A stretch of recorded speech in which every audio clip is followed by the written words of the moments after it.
Come on now. Come on now. Come on now. There we go. There we go.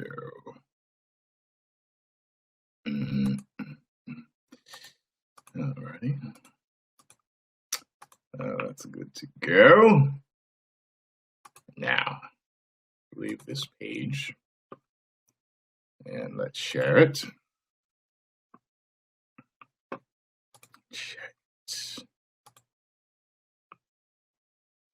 Let's share the video on my page.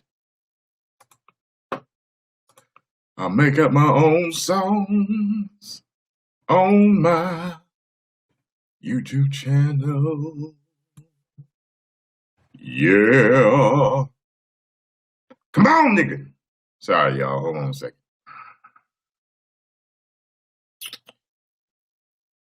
Okay. There we go. Share. Okay. Come on now. Always takes me a minute. I hate that. It's probably what a lot of other people do. Sometimes I see people in the beginning of their live streams are always clicking. They're like, all right, everybody. How's everybody doing? You hear them clicking and clicking. All right. Like, it's like they stalling. You know what I'm saying? Because we're all sharing our stuff, making sure everybody's notified. Let me pull up Instagram, too. Get Instagram and them big pieces of trash on here. Live stream. Start. You damn right. So I got Instagram on there. I just took some pre-workout. Take a pre-workout before my live stream. Let's see how this works out. Woo! Okay. I think what I want to do is a live stream Q&A. But you know, my live stream Q&A sometimes turn into a lot more. Georgia. Georgia. Let's see. Who else is up in here? All you son bitches is up in here.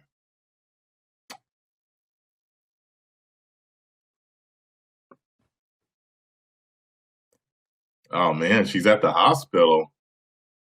You're in the hospital.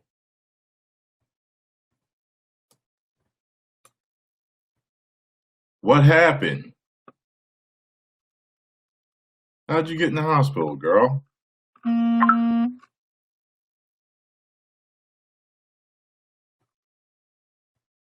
What happened to you?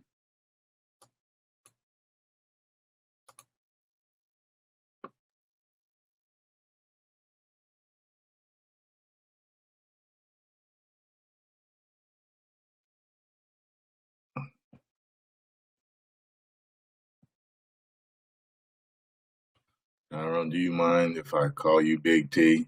Right. Okay.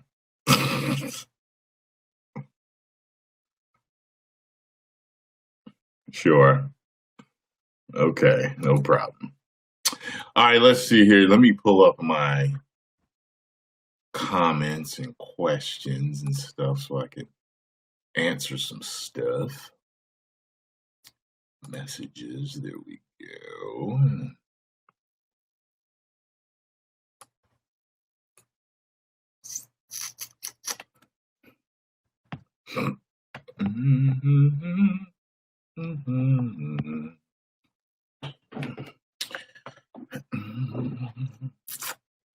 Okay, so let's see what we got here.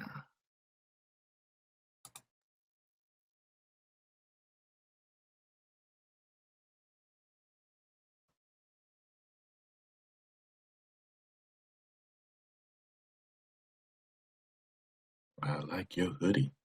Thank you very much, Katerina. So the first question here is from Jeremy Thomas. And this is what he says. He says, good evening. Let me see. Man, he's talking good evening. I'm going to have to read this in my regal voice.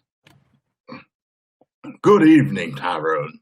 First off, let me start by saying that I am a fan of your channel and enjoy every video that you produce. My name is Jeremy. I'm 30 years old. I'm Charlotte, North Carolina. She's from Charlotte, North Carolina. Woo!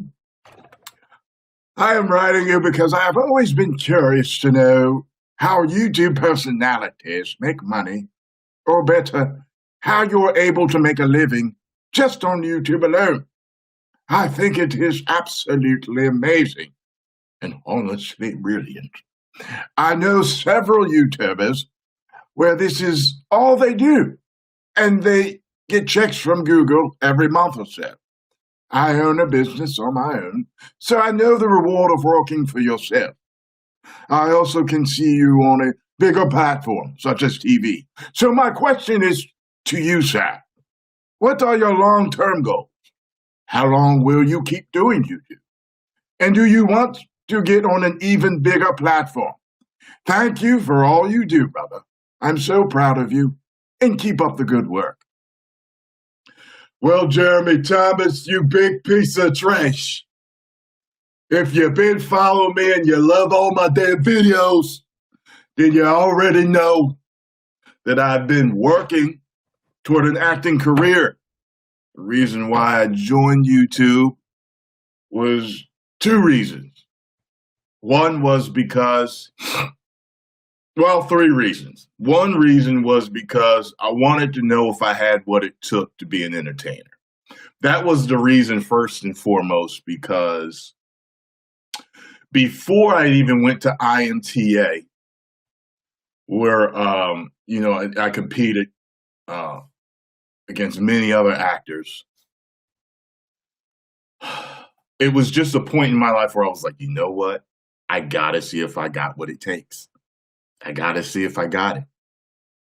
And so I started doing videos, and all of a sudden people were following me. And I was just like, okay, maybe I was built to be an entertainer.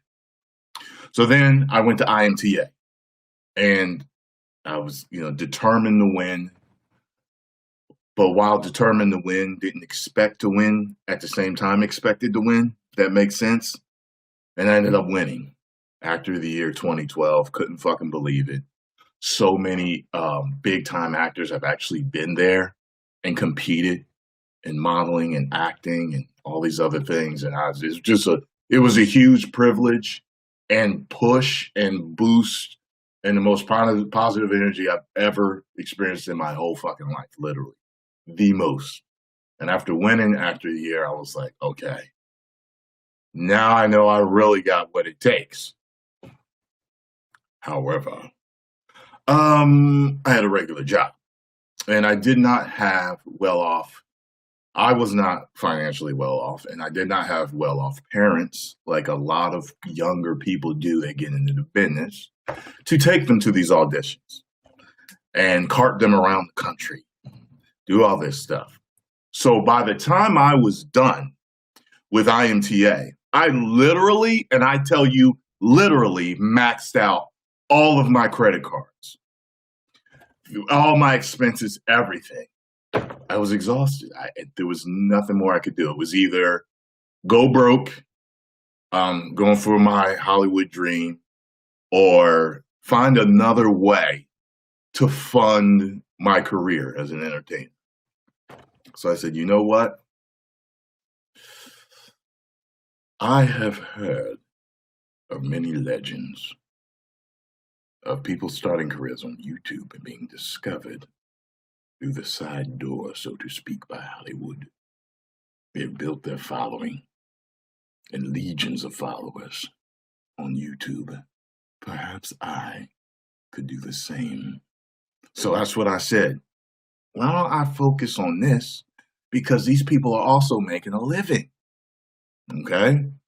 So I decided to devote the majority of my time and energy to my YouTube career. Okay? I wanted to become the best fucking YouTube warrior like Masut's fucking Akuma that I could be. Okay, 10 symbol on my back after every video. Okay, that's how I looked at it. I want to put everything I had into my videos. And it started to happen. All of a sudden, you're, getting these checks, and it becomes believable when you make your first $100 from AdSense. We make the money because we allow Google and the other companies to place ads on our videos. That's how you make the money. More views, more videos. That's the simplest way to explain it. It can be a little bit more intricate, and there's other ways to, talk about how you can make money on YouTube, but that's basically it. And, I had joined different multi-level marketing companies beforehand and, had learned about passive income, which in a way it is because it's kind of like you can make a video once. Passive income is about doing something once and getting paid over and over for it, So you can make one video that can become popular and stay popular for several months, and you can still bring in money for it month after month after month. And I thought that was so cool because it felt like retirement for me. I had a buddy that told me he always wanted to retire at 40. And when I finally quit my job and decided to do YouTube full time, I felt retired. In a way, I still do feel like I'm retired. I feel like I'm just living a life of where I'm investing in myself. My investments work for me. These little investments are my videos. Although I'm not truly retired, that's kind of how I look at it. There's a peace of mind that comes with it. And, that's how it works. So, anyone looking to do YouTube, you put 100% all your effort into your videos, whether you're uploading once a week or 4 times a day, kind of like I do, or more. And the followers will come. You know what I mean? So that's my answer to your question. You should have known that, you piece of trash, if you've been following me. But yes, my end goal has always been television, has always been movies, has always been commercials and stuff like that. Has always been the end goal. With the final end goal being a successful A-list actor with his own private island, like Marlon Brando. Then he had one where he would go and just stay and, fly out to my private island, tropical island, and sip coconuts on the beach with my bitches. Then I get calls from big-time directors while I'm on my island. Yeah. Cameron, how you doing, buddy? Yeah, You want me? You want me in the new Terminator? Cool. Shoot me over the script. I'll read it. Okay, I'll read it tonight because that's how fast I'll read, and I'll let you know tomorrow if I'm interested. And I fly in locations. Do my lines, all my stuff, all my fighting scenes and choreography, and then all the other things the actors do. Then I can always fly back to my island, enjoy the sun, the beach, and immortality. That's the end goal. But you know what I'm saying? Those are my long-term goals. Just a nice life where I get to just entertain people. I get to help people, keep people laughing. And I don't know if I could ever stop YouTube because I've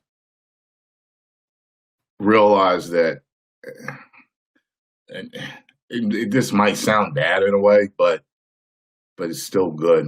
Like, I don't know, I've become I always want to help people so that they're self-sufficient. So if they're listening to me, I want them to be able to not need me. But there's people that write me that have told me that I'm the only thing that keeps them going in life. You know how that the responsibility you feel when that comes, when you get letters like that? It just happens a lot. This isn't anything I'm bragging about. This has happened for years. Like, people write me, like, you're the only person that keeps me happy. So I'm sitting there thinking to myself, what happened if I wasn't around? Would they have found someone else? Or would they have killed themselves? Because people have written me a few times, more than 5 or 6 times, telling me that I would stop them from committing suicide. Like, that's a kind of a big burden to carry.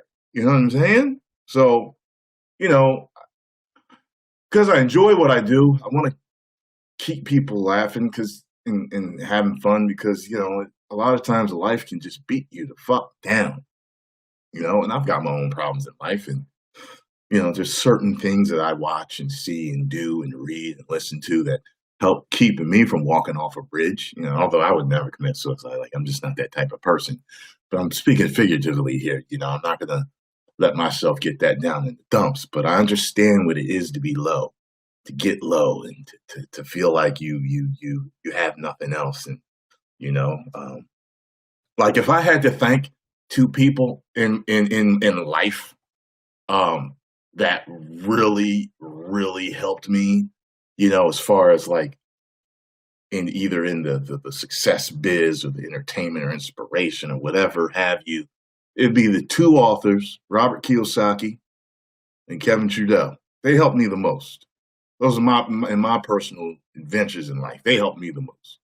Reading Rich Dad Poor Dad, which helped me immensely financially, because finances are something that are a huge root of many people's problems in life. Most marriages split up over finances. So if you can get your finances straight, most marriages won't end. Think about that, or at least half of them won't end. No, 50% of marriages end in divorce, but most of marriages end because of finances. So most people won't get divorced if they have their finances straight. Because when your finances are bad, it brings the evil and the stank and the attitude and the irritation, and you start nitpicking and you're petty with each other. So that brings that out of you. And then with Kevin Trudeau, he taught me about health with his books, with the natural cures they don't want you to know about, and all that stuff. And I don't care whatever you think of the man, whether he got in trouble for stuff or not, the shit he was talking about in his books were true, because I tried several of the methods and they worked. And I've been so much healthier ever since I discovered his books and a few other things. And I learned the law of attraction from him and a few other things. And I don't care what nobody say. Even if he is a son of a bitch at the end of the day, at least he put out some good stuff. Everybody ain't all good and all bad. You know what I mean? So I don't know. I don't know him personally, but I know how well his books work for me and his CDs work for me. So that's all I got to say, And, if I hadn't discovered either one of them, I don't know, what would have helped me, So, yeah, it's a big responsibility once you get into entertainment, because people start to look up to you and stuff like that. And it's like, it's interesting. It's a very interesting business to get into. And I can't say that you'll ever be ready for it if you want to do it. You know what I mean? It's something that you're going to have to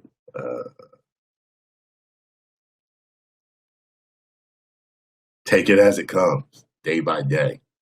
But if you can deal with it, you can. If not, you could become a recluse like a lot of entertainers. You never see them, because it's very difficult for them to take the exposure that they get from entertainment. Because when you're thrust into the public eye, you're also put under scrutiny, and it's unfair in a lot of ways, because you're judged, and you shouldn't be judged. You're put on a pedestal and you're looked at like a god, as if you're supposed to be perfect. And that comes in all levels of everything. It's just so weird. It's kind of, people are the biggest hypocrites in the world. Like, the masses that watch you, a lot of them, not all, but a lot of them are hypocrites, because, like, they'll be, like, say a guy or a girl, maybe an entertainer, I don't know. They may be rude to a employee at Walmart, waitress or something, or Maybe they get caught cheating or something. But then like people will come down on them like they've never been rude to anybody in their lives.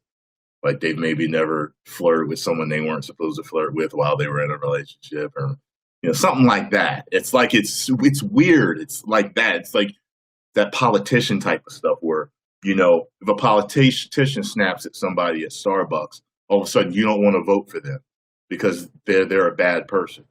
You've never snapped at anybody in your life because you were having a bad day. Really? You're so much better than this politician. You know what I mean? It's stuff like that where people don't live in reality when they're looking at entertainers.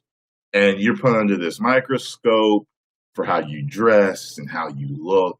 And one thing I noticed about being in entertainment is that once I started getting bigger, it literally, and I literally mean this, it feels like I'm back in high school. The things that I left behind in high school that, people either talked shit on me about or made fun of me about, it's like you're in high school constantly again. It's like, it's the same jokes, the same cracks, it's the same bullshit, it's the same judgment all over again. And I went through high school very well. It was like water off the duck's back with me at a certain point. But in the beginning, I didn't deal with it that well because it was just like, it's like, what the fuck are these people harassing me for? But you begin to realize that just like in high school, the majority of the people that harass you and bother you, they're the people that are the most unhappy with their lives and with themselves. And they have a bone to pick with you because they've, either your energy is a lot higher than them, you're happier than them, and they need someone to bring down to their level, or, they're jealous or whatever. I would say that's like 98% of people that harass you. And it's the same way when you're in entertainment. You know what I mean? It's like, I'll have guests on my show, and a lot of my guests are females. And, I've told you guys a lot of times to respect my guests.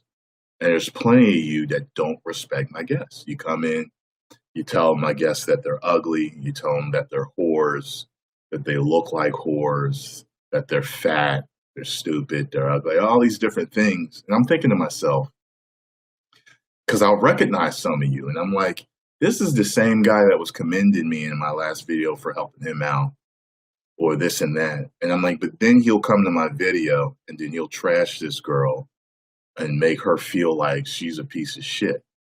And I can't stand people like that. Like I police my videos pretty well. And anyone that comes to my Instagram to talk shit, to my Twitter, to my videos to talk shit on me or any of the people that's on my show, I'm not having it. Because to me, you're pieces of shit. I'm not going to have bullies and, people like that on my channel, just like I didn't have it when I was in high school. I wasn't friends with you then, and I'm not going to be friends with people like that now. So if you're like that, please unsubscribe immediately. I don't want you, and I don't need you following at all. And of course, you already know if you've been a consistent troll, you get banned consistently anyway. So, and YouTube does a really good job of sending you to a held folder that I don't even have to look at. So majority of all your bad comments always go there anyway. I've noticed recently I only see a couple of negative comments once in a while. So YouTube has actually gotten really good policing and getting rid of assholes. But, I just can't stand that there's people like that on this planet. It really bugs me, and there's people that make money off of being people like that, and I would never work with those type of people or anything like that, So, my job, my end goal is to become big. And if I start working with people that are assholes in the business, I'm not going to work with them again. You know what I'm saying? And I don't care how much money or what role it is. It's not worth the negative energy to communicate and be around people like that. My goal is to have a very, very happy life. You know what I'm saying? So, yes. That answer went long, but I got out a lot of stuff. And with me taking the pre-workout, stimulated my mind to think of a lot of things. You know what I'm saying, people? So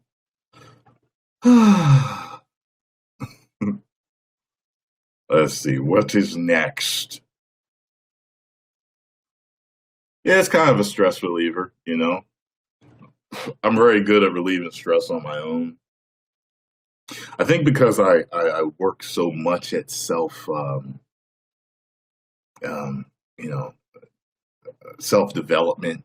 It's kind of weird, and I don't.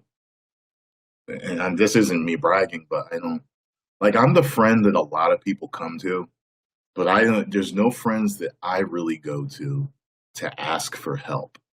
And I'm not saying my friends aren't smart, but a lot of them don't think the way I do. A lot of my thoughts are a lot deeper and seeing the forest through the trees more so. So sometimes when I'm having an issue, I will talk to friends from time to time, but the majority of the time I figure it out on my own because just my thought process is just so different than a lot of other people. And I think that's the reason why Magnus Answers is so popular. It's like the next most popular thing after my reaction videos that I do. Um, you know, because because I think it's because I don't know. Like I said, with the self development, and I dealt with so many issues as a kid with the insecurity as a kid. Being picked on. Like I came up without a dad, so I didn't have anybody to teach me to be a man. So sometimes when a guy is, and I remember this, um, you know, especially with a lot of African American men, a lot of us have grown up without dads, and your mother becomes the main influence in your life. And sometimes you can take on feminine qualities because you're raised by a woman. And I can remember, um, you know, kind of, being the kid that didn't know how to play football or basketball, didn't know how to throw a football, baseball. You know what I'm saying? There's a lot of things I didn't know because I didn't have a dad in the house that was into all these things to teach me all this stuff. And it's weird. It's you're outcast at some point, and you know, but in a way, it's so strange because being an outcast helped me because in the seclusion that I took, I instead of being the guy that wanted to be accepted, I accepted the fact that I wasn't accepted, and I kind of withdrew, and I became the kid that was always playing video games in the house, and but I was out of the streets, and in my town, being in the streets mean you was chasing girls constantly, and meant you were selling drugs and you were getting into fights, and it kept me from getting somebody pregnant. It kept me from beating people up or getting fucked up or killed, and it kept me from getting a criminal record, which is kind of interesting. Just type of lifestyle that I grew up in. A woman that was strictly religious and very strict. But then as I got older, I started to develop physically, which helped with the self confidence.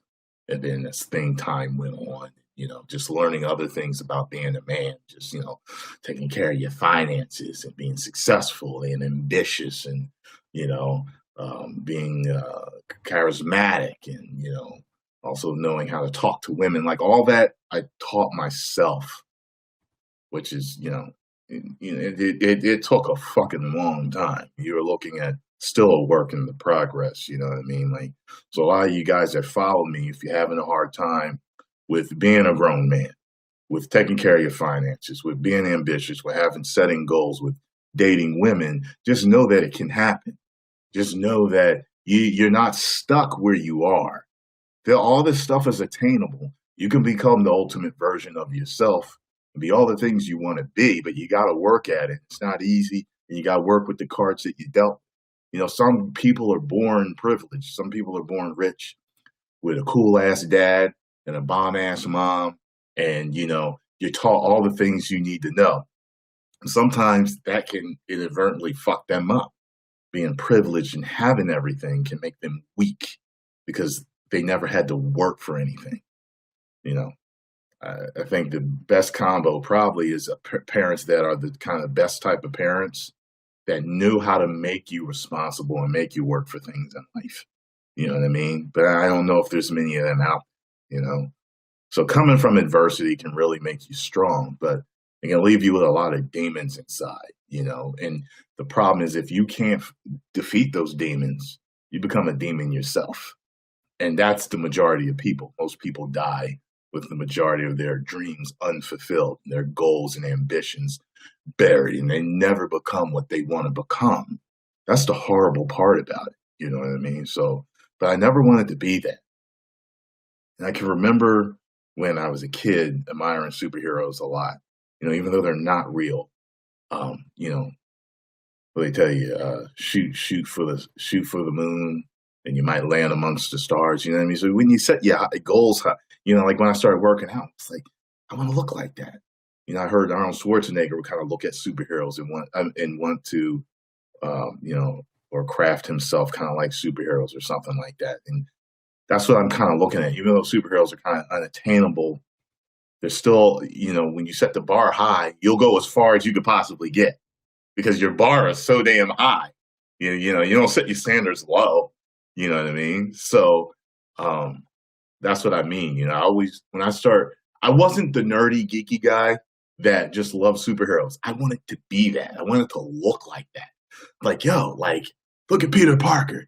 He's smart. He's got a bomb-ass fucking redhead for a wife. He's in good shape. You know what I mean? I was like, wow, you know, you know what I mean? He's charismatic. He's funny. You know what I'm saying? Like, when you look at that, it's like, okay, that's attainable. You can build your body. You can become, you know, you can learn some stuff so you're athletic and flexible and limber and stuff. I can increase, you know, my smarts, you know, and I can learn to get a good woman. These things are attainable. Now, I might not be swinging from buildings and fighting villains, but because you set the bar to be as close to these superheroes as possible, you know, even though they're imaginary, in reality, you'll go as far as you possibly can. You know what I'm saying? So, you know, that's what I kind of mean. You know, I want to be when, you know, like when I was at Comic Con, there's a lot of guys that look like the superheroes that they admire, you know, kind of like myself, you know, it's like they aspire to look and be like that hero, you know, and there's a certain satisfaction that comes with being able to attain something that's close to the things that you admire. Like in reality, like a lot of the people that I admired growing up, like the actors that I admired, you know, Sylvester Stallone, Jean-Claude Van Damme, Bruce Lee, Michael Jai White, Arnold Schwarzenegger. You know, there were certain guys that I really looked up to. And there's certain things that were attainable with that. And I can remember admiring them so much when I was a kid. And then when I got older, especially when I was in my peak physical condition, I remember looking at certain pictures when I was younger. And like, I was just like, wow. I was like, I'm getting fucking close to how a lot of these guys look. You know what I'm saying? Like, it was like, wow, this shit is attainable. It's crazy. And you start to realize that this stuff is attainable, you know? And when you emulate these guys, you start to attain similar goals. And, you know, and then it's weird because a lot of times you emulate a lot of people, but then you also craft this persona for yourself. A lot of guys come up like, you look at Triple H. Triple H loved Flair growing up, you know, and you notice like his haircut and certain things were similar to Flair. The way he talked was similar to Flair and stuff like that. But as you grow, while you emulated them, you also become this thing in yourself. And he's totally something different and his own Hall of Famer wrestler. You know what I'm saying? And that's kind of like how it is. You'll notice that there's all these people that you might look up to and you might act like them and emulate them. But as you become your own self, there is a huge satisfaction in being your own brand. And I do fucking love that I'm crafting my own persona. You know, it's a really cool thing. There's a lot that comes with entertainment and any other goals that you set for yourself. You know what I mean? It's fun to see the dream grow and to see where it goes in life. You know what I'm saying? Yeah, there are a lot of guys that that I looked up to. Uh, that I really loved. You know, uh, when I was coming up. But yeah. Let's see here. What other questions? That went long, didn't it, y'all? For almost 40 minutes in, I've been talking about success. Let's see here. Okay. Let me see if I have anything in my filtered section to answer.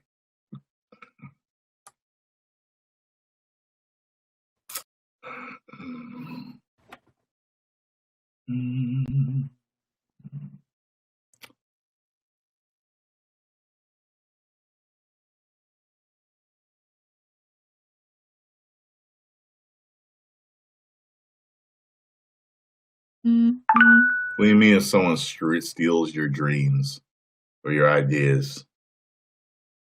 Would someone steal your invention and patent and now you can't make the money? Is that what you're telling me?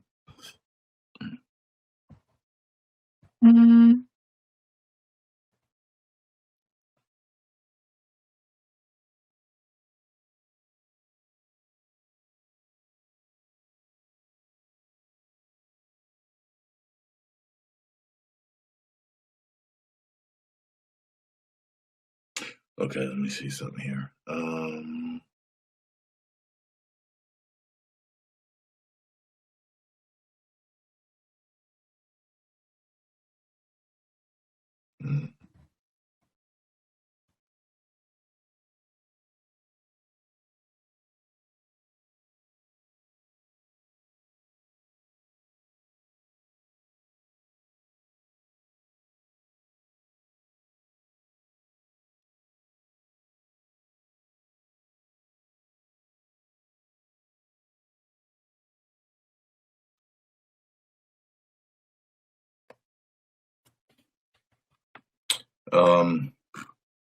Natural cures they don't want you to know about in Rich Dad Poor Dad.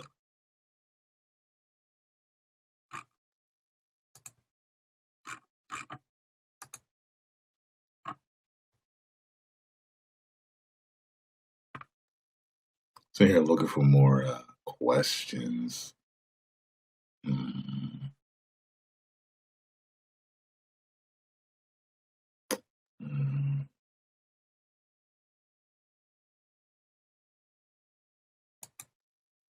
Jesus Christ. Some of y'all write some fucking books.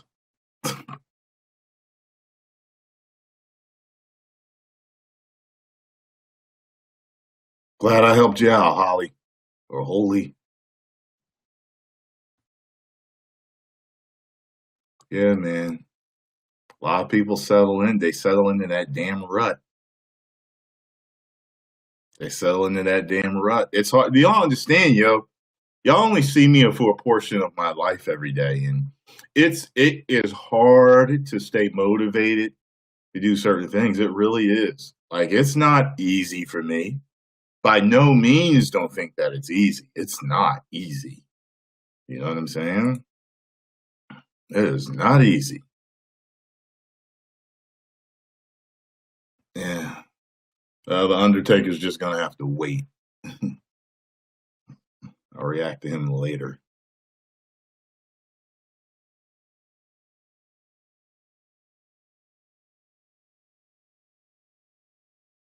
Oh God. Let me see.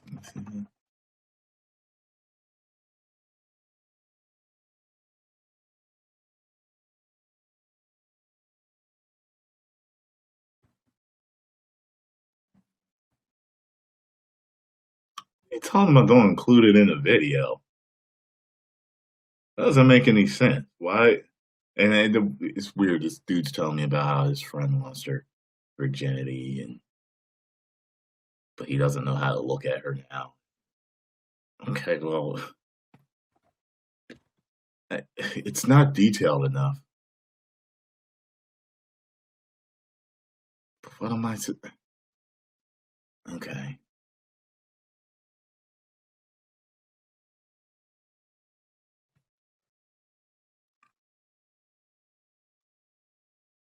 Why did you want her to lose her virginity to you?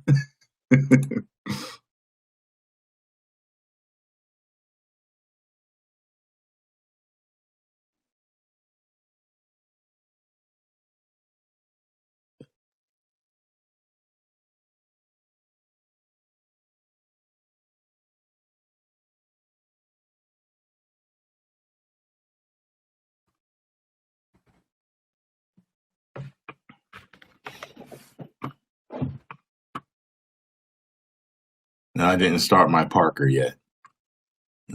Didn't start my Parker yet.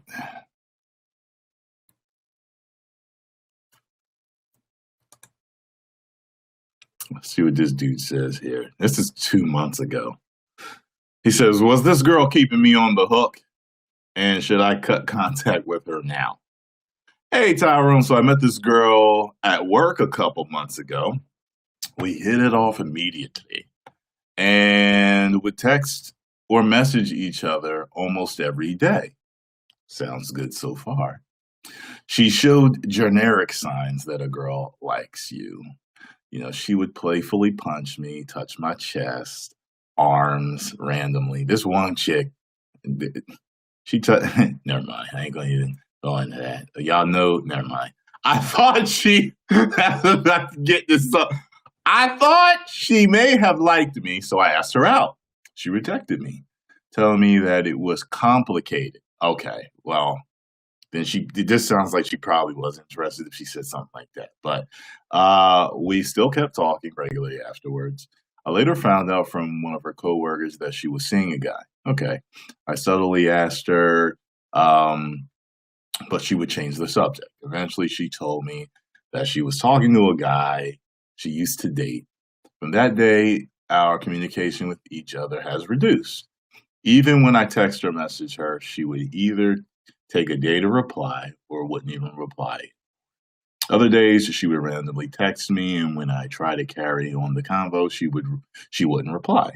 It's not gotten to the point where whenever we see each other at work, we wouldn't say anything more than a simple hey to each other.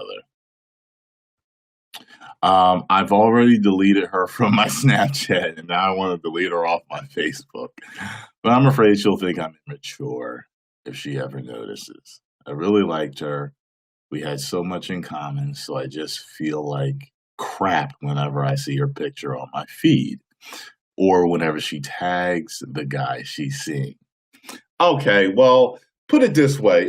If she says it's complicated, it sounds to me like she probably does have a liking for you, but she's seeing somebody, so she can't. Because it's not complicated if she doesn't like you. You get what I'm saying? It's simple if she doesn't like you like that.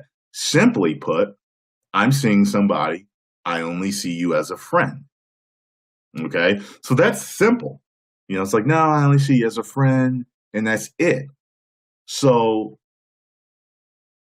the thing is, she doesn't know how to handle you now because she thinks that you're actively pursuing her, even though you know that she's seeing somebody. So she doesn't want to carry on conversations too long with you because she doesn't want to lead you on into thinking that she can have something with you because it's complicated. She doesn't want to get too close to you, you know. So she may have been kind of hooking you in a way because she likes you, but she's got somebody, but she doesn't want you to pursue her. She may have kind of been holding you in that limbo pocket, kind of like, okay, this is a guy that I kind of like, that I could eventually date, but I don't want him to pursue me because I still want to see where it goes with this guy. You know, people do stuff like that, but they keep you in this limbo to where you don't know what it is, you know, and people shouldn't do that, but they do it for kind of like emotional stability for themselves so that they don't feel like they've only got one option, you know. So, hey, bro, get yourself some other options. Uh, you don't have to unfriend her. You know what I'm saying? Like me, look, if there's a girl that I'm pursuing and, you know, it ends up just not being what I thought it was going to be, do I stop follow? No, I just pretty much cut communication.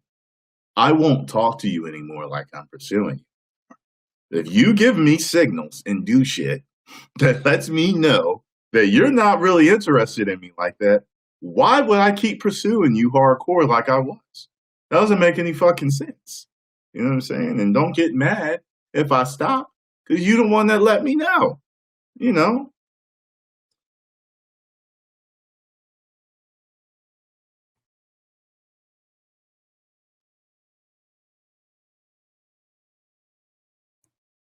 Yeah, he's the backup plan. See?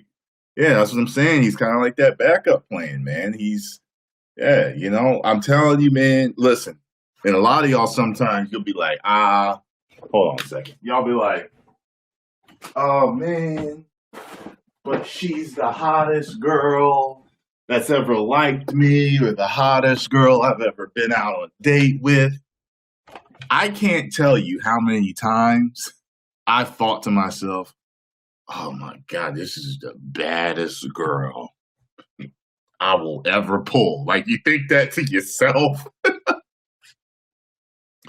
And you be like, you know, and it don't work out. And you sitting there like, man, fuck, I ain't gonna never pull nothing like that again. Like, you feel like that. But then all of a sudden, it'll be a month later. It could be a few months later. It could be a few years later. You pull a girl that just as bad or straight trumps her. You know what I mean? And after you do it a few times, you're kind of like, all right, I can consistently pull women that are at a particular level, you know? But that's what it is with a lot of guys and women. Like, they think that they'll never be able to pull somebody like that again, you know? And some of you do pull out these fluke victories because you're not in particular confident and, you know, your paths cross, but, you know, it don't ever happen again because, you know, it's your confidence level. And there's a lot of other factors that contribute to being able to consistently pull top shelf women and men. But that's another video. There's a lot to that. But, you know, yeah.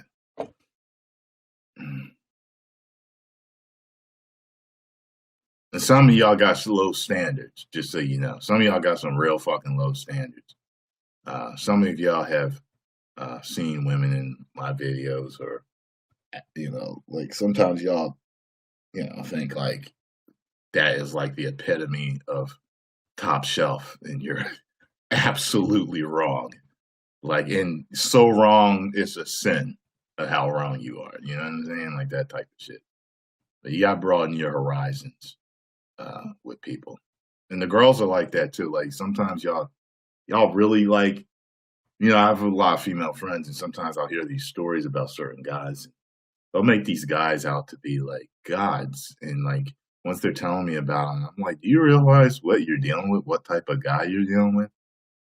You really thought you were gonna be with this dude? You really thought like he was the shit? Like he was worth your time, worth your money, worth the coochie?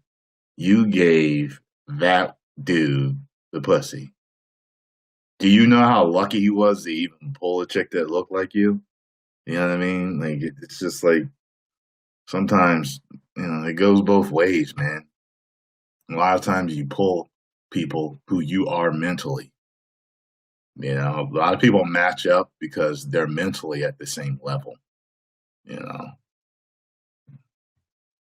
people give and take with things. There's a negotiation of the mind, you know, of values and certain stats that come into play.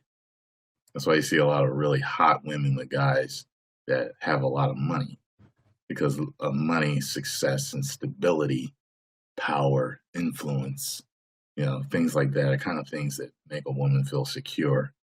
And, guys, points go up, as being an athlete, football players, basketball players, stuff like that. It's like, you're like, yo, why are you fucking that dude? Oh, well, he's an athlete. There's that air to being an athlete and certain things like that, But sometimes it's just a mental thing. You'll meet two people, you don't think they match, but then you listen to them talk to each other and you're like, I see exactly why you two get along. I totally get it. I understand this combo right away.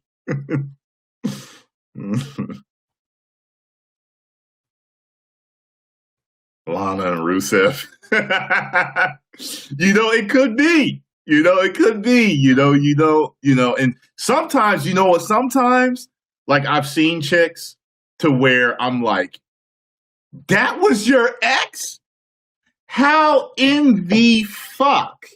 But then I'll see the girl without makeup, and I'm like, oh, you two are on the same level. You know what I'm saying? Like, it's like, like sometimes you'll swear a chick is out of this world with her looks, and you think her man ain't at her level. But see her with everything off, and then ask that question again. And then you're like, okay, she sees herself in the mirror every day. She knows what she looks like, for real. That's, and, I say that not to talk shit on those type of relationships. I say that because there was a study, and I think some of you saw this. It was either on Brain Games or something, and they put all these people with numbers on their head. And they kind of had them match themselves up with people, and I think these numbers represented what people gave them, as in their looks. But so they couldn't see the numbers on their head or something, but they matched up with each other, and of like who they would date. And then at the end of the day, basically what it was they matched up with people who they felt were at their level. And what you noticed was that when they showed the people that matched up, their numbers were like within a point or two of each other. So it was like, wow, it was kind of like people match up with who they think is on their level, physically, and then in instances where it's not, there's just swap of goods, there's like good looks, for talent, or good looks for money, or intelligence for money, or, money for intelligence, or all these different things that people will kind of like, yeah, okay, well, you got this, this, and this. You ain't got this, but I'm bringing this to the table. Yeah, this is good. It's really deep how people match up with each other,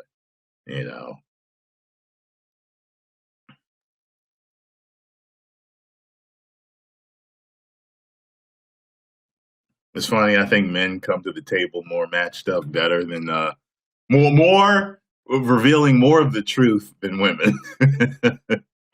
I think, in women's defense, though, I think they have to deal with more, as far as society goes. They have to deal with more pressure physically than men do. So I understand, why women do what they do, although I don't agree with everything women do. But I like, I think a lot of guys that been following me, like I prefer a woman who accentuates her natural beauty with her makeup. She doesn't create her beauty with her makeup. There's a difference, I've dated women that literally, if I knew what they looked like without makeup, I would have never dated them. But because it took so long for me to find out what they looked like without makeup, and I'd already developed feelings for them, the relationship may have lasted, a little bit, uh, and I, like their other qualities, and there's something to the whole beauty is skin deep, thing. You don't want to be too surface, but you do want to be. This is scientific. You want to be attracted to somebody who you're going to be with, So, I love to see women done up. I love the head to toe fashionista, absolute favorite, the girl that looks like perfection. I love that stuff. I'm kind of like Eddie Murphy. Like Eddie Murphy would not date women if like he saw them at the club and they had a chipped toenail. He literally wouldn't date them.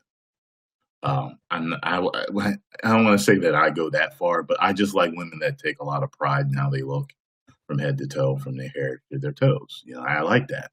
It says something about her pride and her self-image. But like I said, I like women who accentuate their natural beauty. They don't create beauty through that, because there's a difference. A woman who accentuates it is already naturally beautiful, and tend to be naturally confident. A lot of women that create their beauty, there can be an insecurity behind that. But there's a lot that goes with that too, social norms, all that stuff. And, there's gray areas. And I'm not going to really fault certain women for certain things, but there's a certain part of created beauty that I can't accept. You know what I mean? Like, I don't know, like, I'm not into the butt implants. Would I date a chick with butt implants? I don't know. I would kind of, I don't know, breast implants, yeah, but not anything overly, in your face. Like if you're trying to get boob job to look like a porn star, no. If you getting a boob job that looks natural, yes. The same with any other type of implants or surgery. Like some women don't really see how beautiful they really are, and there's a lot of reasons behind that. And I don't like it when a woman doesn't recognize natural beauty. It really bothers me when I like a confident woman. I really do. I like a confident woman, and I've met plenty of confident, naturally beautiful women. I have. I've met plenty of them. Some of them are my friends, and that's a huge thing with me is the confidence a woman has. Yeah, cake face. And it's relative though. Also, some people will be like, oh, well, this girl you like, Tyrone, wears way too much makeup, and I'll be like, I don't think so. That's your opinion. To me, I don't like a lot of makeup, and I know what a lot of makeup is to me. There have been women I've been interested in where it was borderline, where I was kind of like, you're right there on the border with too much makeup for me. But I love your personality and you're gorgeous, and we have a lot of things in common. So let's see where it goes.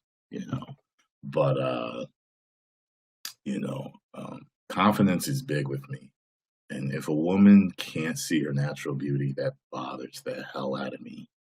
It does. It bothers the hell out of me. I can't stand it. Especially since getting into show business, I've met a few women that have been interested here and there, and I'll get to talking to them. I'm like, God, another one that thinks she's ugly, that thinks she doesn't look good. You've got hundreds of people telling you how gorgeous you are every day, and you still don't believe it. Like, let me tell you something, okay? First of all, I come in with my own confidence, okay, recognizing that I'm an attractive man. But it only helps that there are women that compliment me a lot. You know what I mean? And, and I don't get it. The women are complimented much more than men are on their looks. And you'll literally have hundreds to thousands of men telling you just how gorgeous you are every day, and they don't believe it. It boggles my fucking mind. I don't get it. I'm like, wait a minute. So, from head to toe, you take care of yourself. You're a clean woman. Your hair is nice. Your makeup's pretty. It's not too much. It's not too little. You know how to accessorize. Your clothes fit you great. You're in great shape. Great skin tone. Great muscle tone. Yet you think you're ugly. I don't understand how that works. Why do you do these things and you've got hundreds and thousands of men reinforce and women reinforcing the fact that you're gorgeous? What do you need to be convinced? That's what I don't get. Like, okay, you do all this yourself to look good, and then men and women, you got women that want to be you. You've got men that compliment you every day, and you still don't believe it. I don't understand. I don't understand. Just whatever God you believe in have to come down. Oh, my child, no matter what you believe, you are beautiful. I don't understand what you need. Someone please tell me. What do you need? I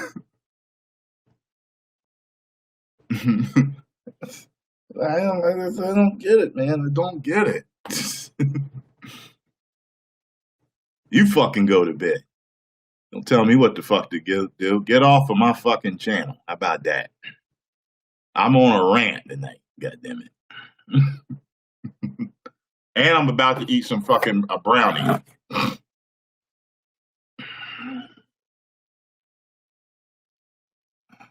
Damn, I'm getting messages and shit. Damn. Uh-oh. Let's see, message from this person. Emails, message from this person. Text message from my boy. Let me see something. What my boy say? Yeah. Oh. What'd you say with your bitch ass? Say it now. Say it now, puss.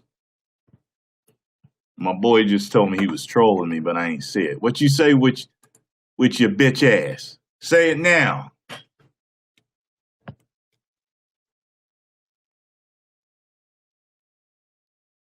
Say what you gotta say now, nigga. I'm watching now.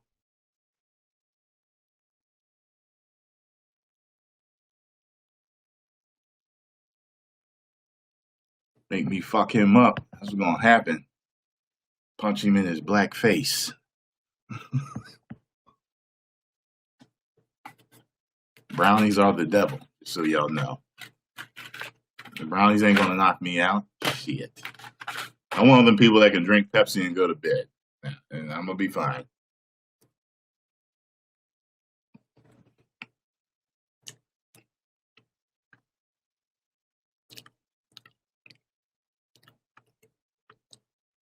Hell, I'm looking for your bitch ass. Say something.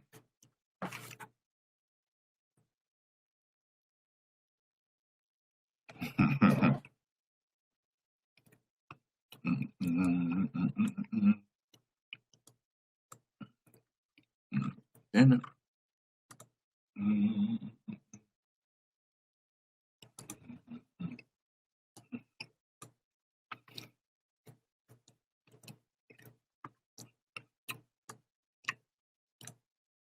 Racist.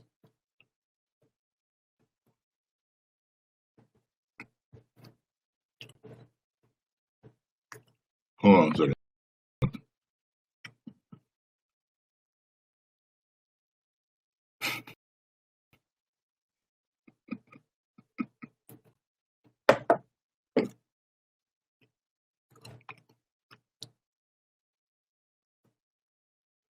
Hey, Blue Meanie. Hey, Blue Meanie.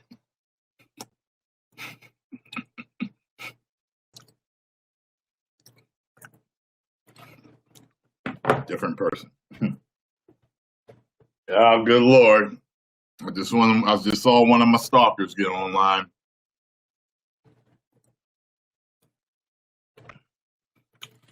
Oh man, just saw one of my stalkers online. Oh boy.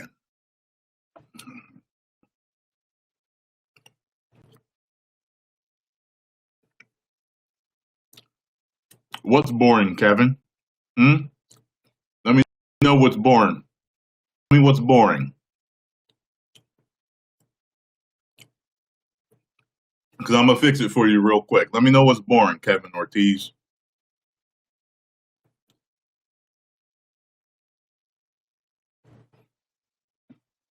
I don't like my brownies with nuts. I prefer my brownies without nuts.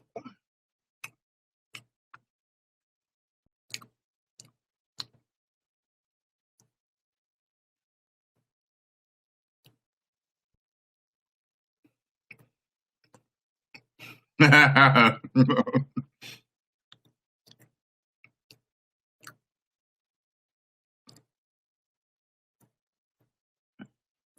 come on. I'm waiting for you, Kevin.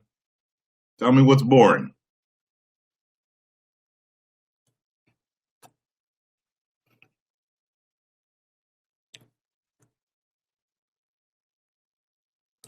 I don't know who the fuck Chris Coleman is.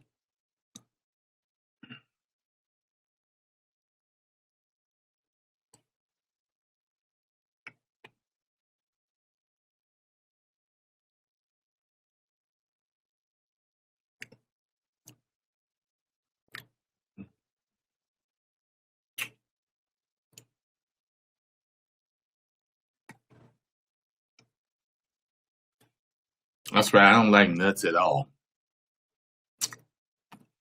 I like chocolate, but I don't like no nuts. Mm-mm.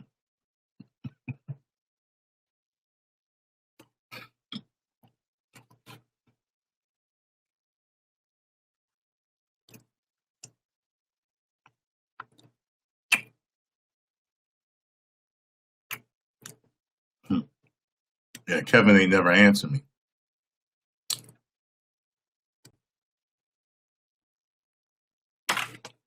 He was talking shit. He'll find that he won't be able to talk shit anymore. He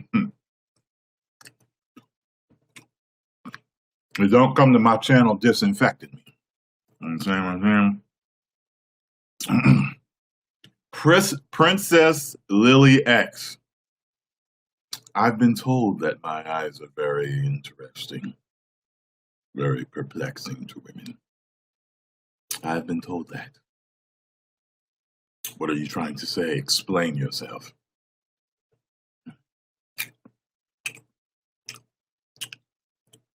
Fuck the snow, nigga. Fuck it.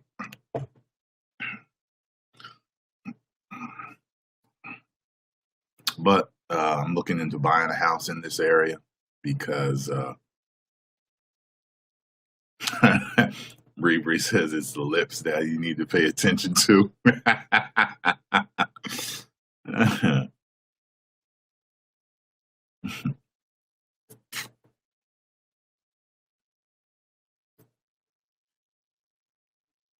Hold on a second, man. Hold on. I'm gonna call my boy up. Watch this. I'm gonna call him because I don't see him. I don't see him answering. I don't see him answering. I'm gonna get his ass too. I'm gonna get his ass too. Watch this. Hold on a second.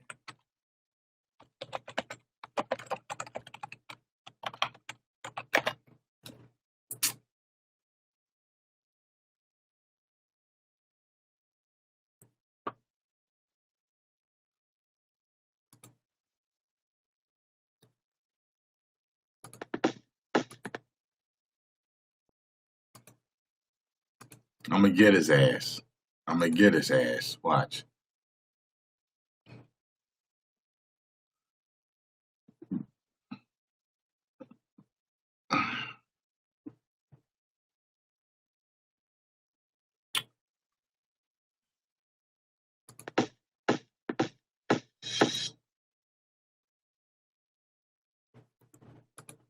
Watch. I'm gonna get him. Watch this.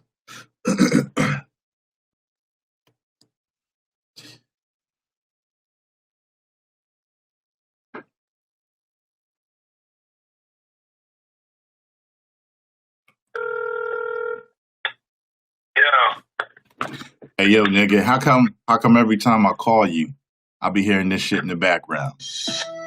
I'm addicted to boys. I'm addicted to boys. I'm addicted to boys. I'm addicted to boys. Get my ass, nigga. What?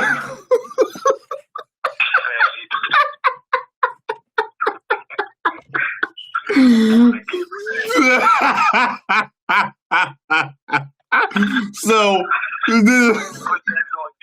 motherfucker, you on the show live right now?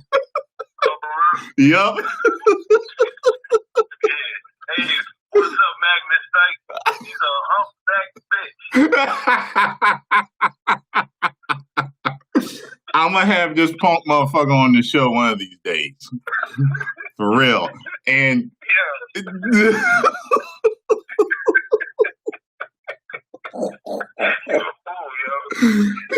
yo, what tell them where to follow you at too. He does a lot of sports writing and everything about basketball and stuff, right? Correct?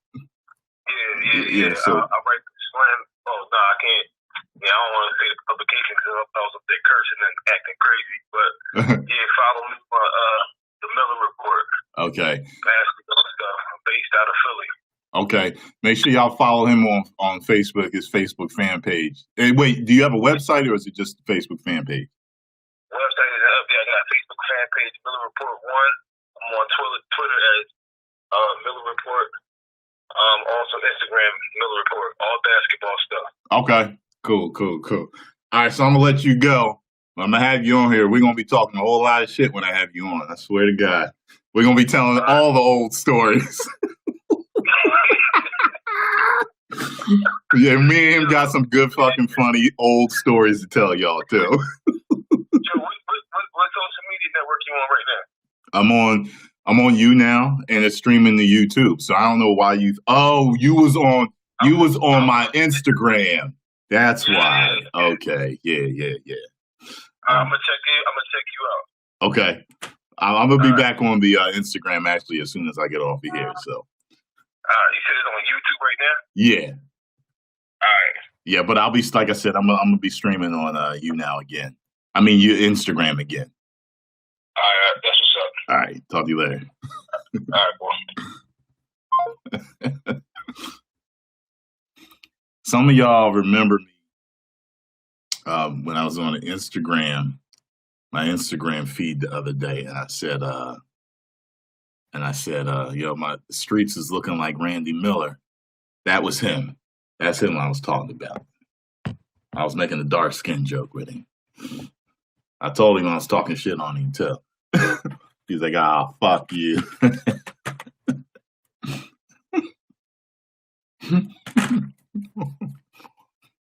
That's one of my best friends. Been friends with him since high school. Been friends ever since. What are you doing here, Tay? Stop stalking me. I already got a restraining order on you.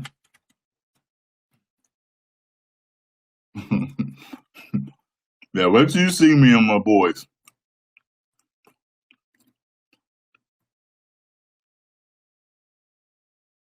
If you were banned from you now or any other thing, you was talking shit. You don't come to my channel disrespecting me.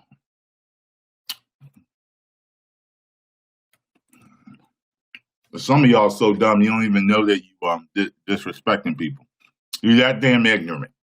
Not dumb, but ignorant. Like some of you ain't got no home training. Don't know how to talk to people.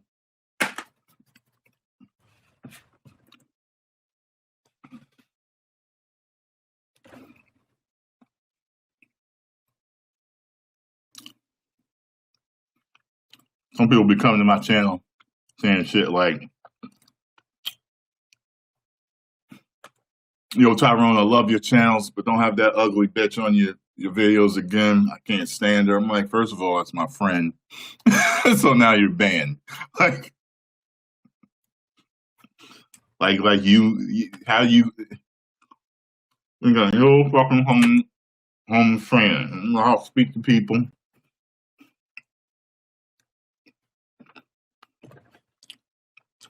To be giving them backhanded compliments.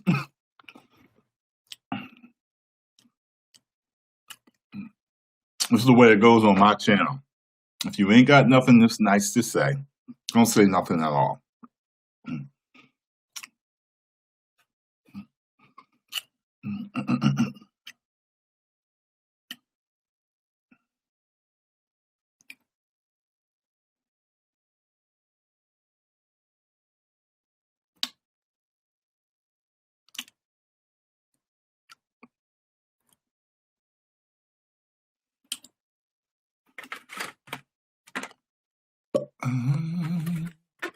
I got some leftover pizza I'm probably going to eat too. Junk fooding it up. It's straight up Netflix and chill weather. Netflix and chill weather right now. Cold as hell. Has it started snowing yet? I was literally supposed to go to the gym. Not even snowing. I was supposed to go to the gym, but I didn't go because I don't know, I just felt like jumping on here and doing a live stream. My gym closes at like 12. So, I mean, I could still theoretically go and get something in real quick when I've done this.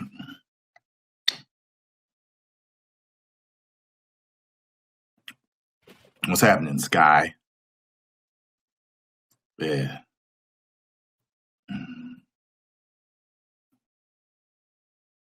Made you want to become a YouTuber? Cool. Is my friend Mackenzie single?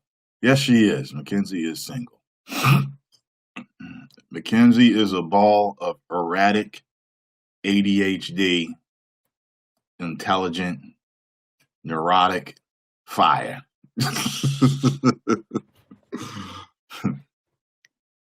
That girl is pure instability. She is like a female ultimate warrior. My wrestling fans will get that joke. She is literally the ultimate warrior in female form. She's literally a Tang Sudo master. She's a Tang Sudo master. You didn't pick that up though, did you? All right. She's strong.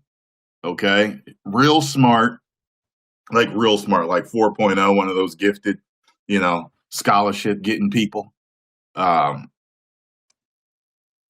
She sings, she writes.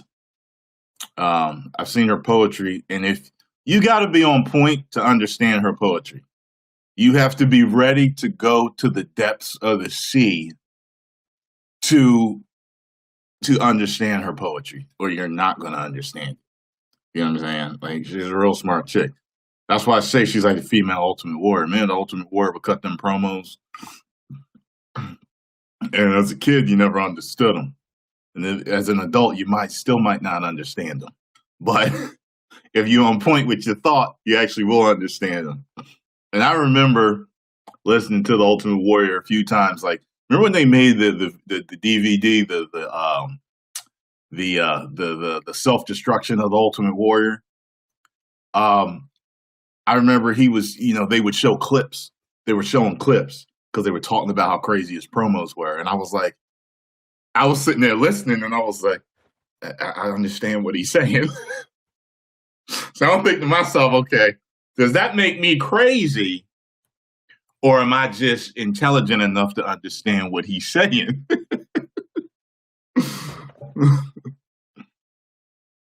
So that's how I feel like it is with Mackenzie. I understand her.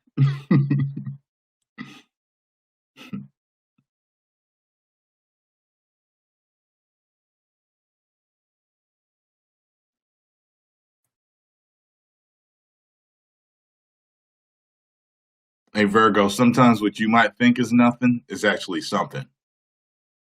You know what I mean?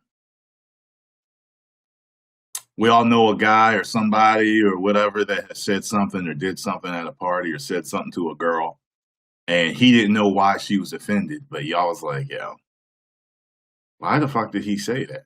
Has he not got no fucking home training? So with me, I'm a learning I'm a learning experience for a lot of people. Some people come to my channel and they talk shit or they say something they ain't supposed to say, and they'll get banned. And they'll realize, oh, I must have been acting like an ignorant motherfucker. And I do mean ignorant. And that's why I was banned. You know, I will be respected on my channel, or you will be defected. It's the way I do things. Y'all ain't got to like it. There are plenty of YouTubers that actually like to get negative comments for some reason or another. Whether they're just doing a study or they see it as positive, but I don't see it as positive, you know, especially if I don't ask for it, you know. Like, there are people that actually come to my live streams and be like, your fucking quality sucks. You're almost at 1 million subscribers. Why the fuck is your quality this low? I'm like, well, first of all, it's a live stream. All live streams pretty much kind of look like this. You know what I mean? I've never seen a live stream that looked like a 4K video. I've never seen that before. And if there is, well, eventually I'll find a way to do that. But I'm like, okay, you've been following me for this long and you come to my videos insulting me. You know what I'm saying? Like, to me, it's the quality, it's just the substance of your videos more than the picture. That's how I view things. So if you're all about the crisper the picture, the better the video, and that's all, then fucking leave. Okay? Because there were guys that I watched coming up in the YouTube game called the Hodge twins, whose shit was grainy as fuck in the beginning. And it wasn't a live stream. It was a regular old fucked up low-level camera, man.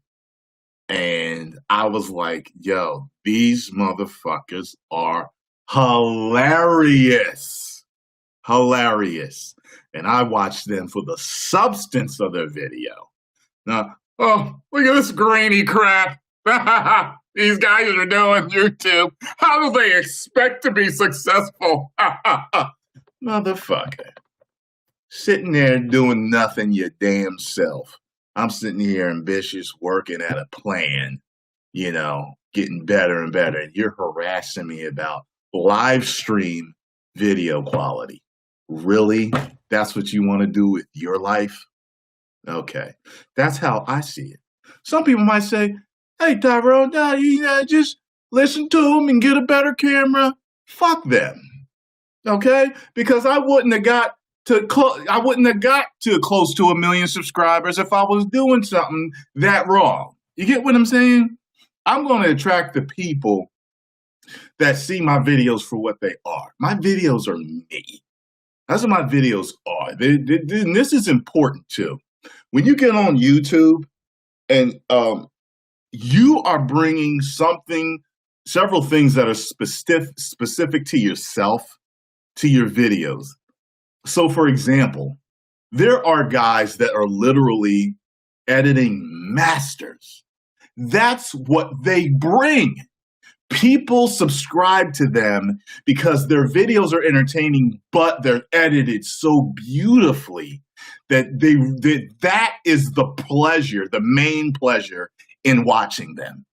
You understand that? But then there's people whose entertainment value is what they bring. I liken that to people like, when I look at people like the Hodge twins, you know, people that are big time, like someone like Howard Stern, you know, where it's like, it's nothing but these guys talking. That's it. They have brought their personality. That's what sells them. It's not their editing skills. It's their personality, you know? So, like, I really look at it like everybody that comes to my videos and harasses me about editing can kiss my black ass. I don't care what you think. You know what I'm saying? Because there's other people that are like, I don't give a fuck that he don't edit the shit. I'm here for this nigga to make me laugh like he normally been doing. Now, for those of you, though, that have been following me since the beginning, you already know that I was one of the jump cut guys. I was a jump cutter. My videos were jump cut, jump cut, jump cut, jump cut, jump cut. And you know how I started not editing videos? I remember one day I was just having a really bad day, but I wanted to make some videos and I was just tired. So I made the videos and I was like, hey guys, and I remember in the video I had said something about, I didn't edit this video. I just did it off the cuff. You know, I hope that's not an issue. I remember saying something like that in the video. And there were all these different comments that were like, yo, we like this. It's like you were raw. You were being real. You weren't hiding anything from us. It was just us getting you. And I was like, wow, they really liked that I was unfiltered. I didn't delete or cut anything. You know, because people feel when you get a lot of jump cuts, sometimes you feel as though, oh man, you know, I wonder what he said in between here and here. Like, why did he cut that? You know, sometimes people can go on rants, but there are people that love to hear rants. I'm personally a person that does like to hear rants from time to time. Like, yeah, okay, he's raw, he's unfiltered. Okay, let's hear this. You know, I like that. Not all the time, but I like that. So I appreciate someone being raw. People will say, well, he doesn't know how to edit. That's not true. I know how to edit, but because people loved it in the beginning of me being raw and unfiltered with them, that's why I do it. And it's been successful for me. My live streams for my gaming, they're all live streams. I don't edit them down to just parts where I beat the boss or I, you know, get through this porthole or no, it's just my live streams. People like me uncut and unfiltered. So they like to watch my long live streams where they get to see me just being myself. You know what I'm saying? Like someone was just arguing, bothering me about some BS about with my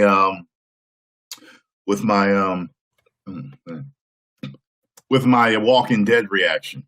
Well, why don't you just edit it down to the main parts that you reacted? No, because I don't fucking feel like it because I became big on being unfiltered. People like to watch the whole unedited reaction of me.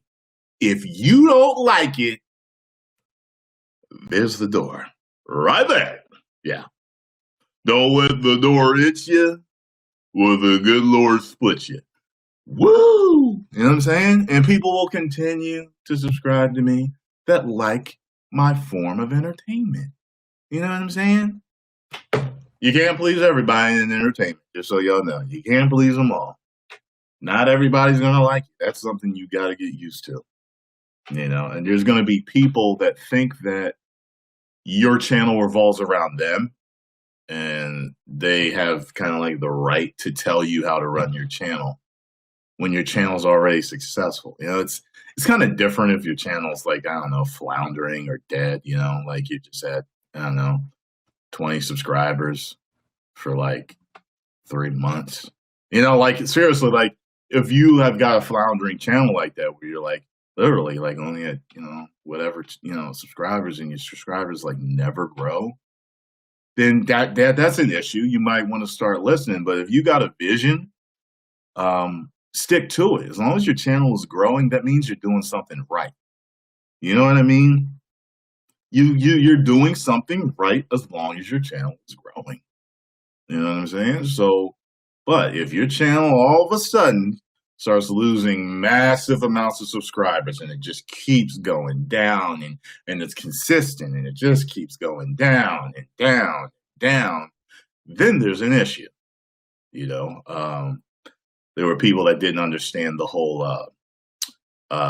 thing with YouTube, with them changing the algorithm. So like a lot of channels or all channels just started getting less views because of the way we were being, you know, the way the algorithm worked. And I think even Blasphemous had said something. I was watching one of his videos and he was talking about how it's like, if you noticed before, like, you know, I was getting like 300, 400,000 views per video and this and that. And, you know, and now it's like down to like, you know, 100 or 90 or 50 or whatever number he said. So, you know, there'll be people coming to your channel like, oh, your channel's dead. It's dying.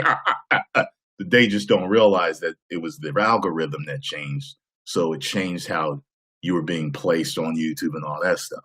Now, me as, a creature of evolution, I adapt to every situation.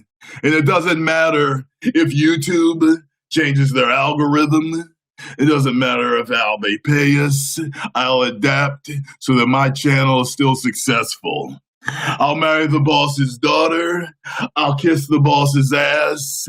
I'll even kiss Sean's ass. It doesn't matter because I am the game, because I am that damn good. Now I am the showstopper. Now you know what I'm saying? Like, I'm going to adapt. There are several things that have changed with YouTube, and, that's just how it is. And I try not to let things bother me too much with, how things go on YouTube, because if I focus on the bad, it will only affect me more. Kind of like with anything else in your life. Like, look at bullying. If you concentrate on what these people are saying to you all the time, it affects you more, correct? It's just like anything else in your life. Like, for example, and on the East Coast, we're supposed to get a major blizzard storm and all this other shit. There are people outside right now rushing to the grocery stores, panicking. And I've been on this planet for 39 years, 40 years by June 14th. And bad weather has never once bothered me, ever. Whenever I've heard about bad storms coming, whenever I've heard about anything like that on its way, it's never bothered me. I'm never the guy in the store being affected by the negative news. Oh my God, we're going to get 20 inches. Okay, whatever. I still got water coming out the tap, so I'm good, And I got plenty of body fat to last me if I ain't got no food, so I can do some fasting. Like, bad weather doesn't really scare me, so you're only affected by what you let affect you. So, it sucks.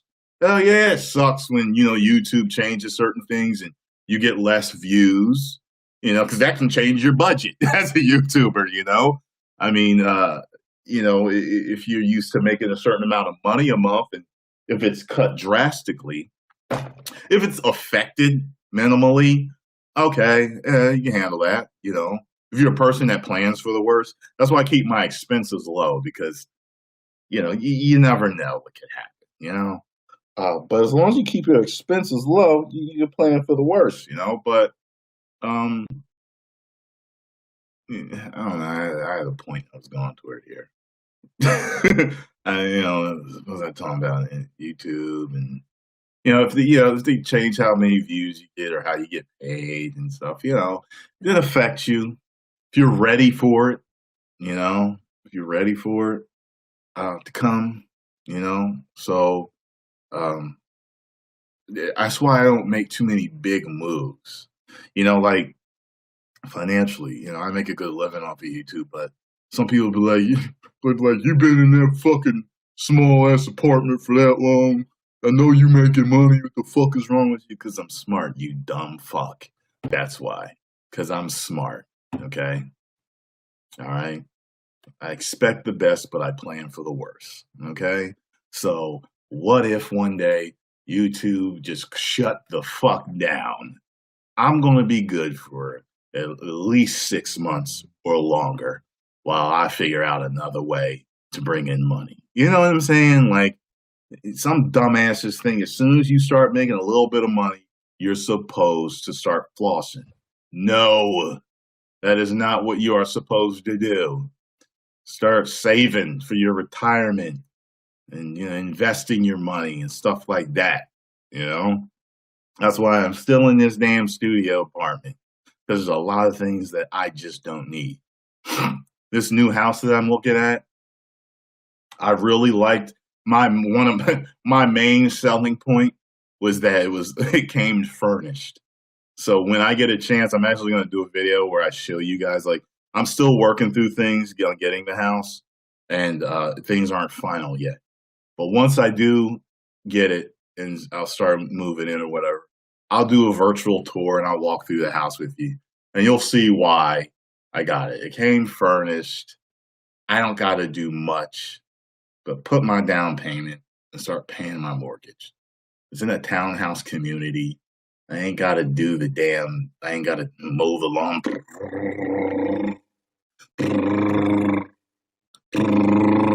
Hey, how you doing, Bob? I ain't got to do none of that shit. Okay, so they take care of all the maintenance of it. It's got a nice balcony. It's I think it's got a hot tub. It's nice, just nice, y'all. It's just nice. Got a nice master bedroom with a full walk-in shower and bathing, his and her sink, and then it's got another full bathroom in the hallway with his and her sink. And I don't need that. I personally only need 1.5 baths, but it's got 2.5. Okay, it's got 3 beds in there. It's got a day bed in one. It's got a full bed in one. It's got a king size bed in the master. It's got full dressers, and it's got everything that I need. Like the person who, if the living room and the kitchen was the 2 best parts. They're real fucking nice. And I was just yesterday I was in there. I was sitting in everything, laying down, making sure everything that was my liking, and I truly and fucking enjoy that house. And it's a little bit more than what I'm looking for, but I like the area. It's lovely inside. Most importantly, it gave me a great, positive, energetic feeling to be in there, like some feng shui shit. It felt so good to be in this house. This sales representative was an absolute dream. I loved dealing with her. She was really great. And everything is just falling into place. And I feel like this is the time to get this home. And it's got everything.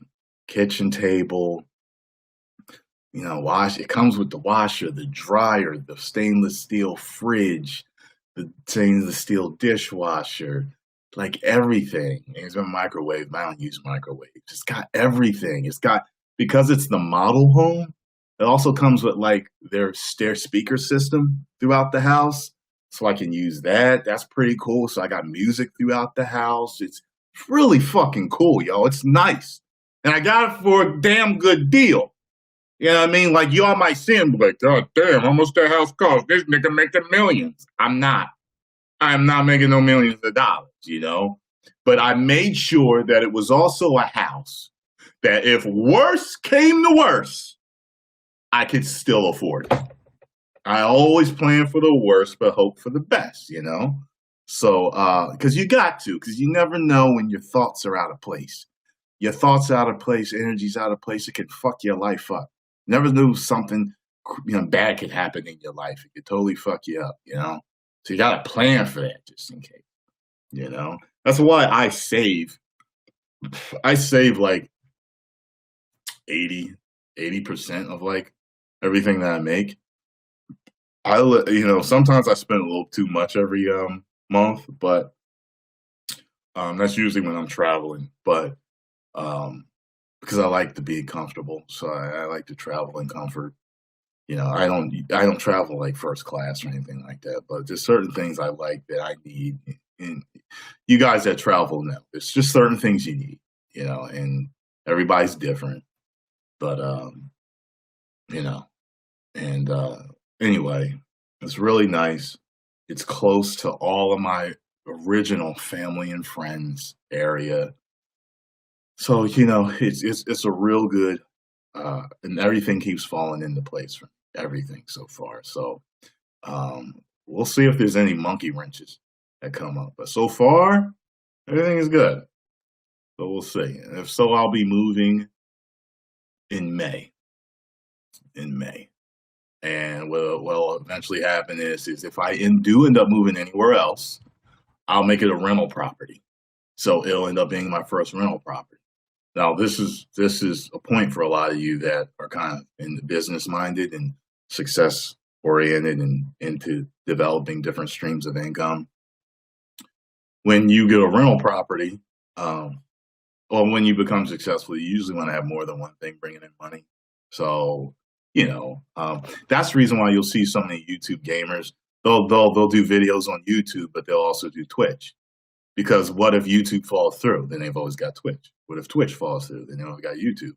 So they're making money both ways, but that's just smart business.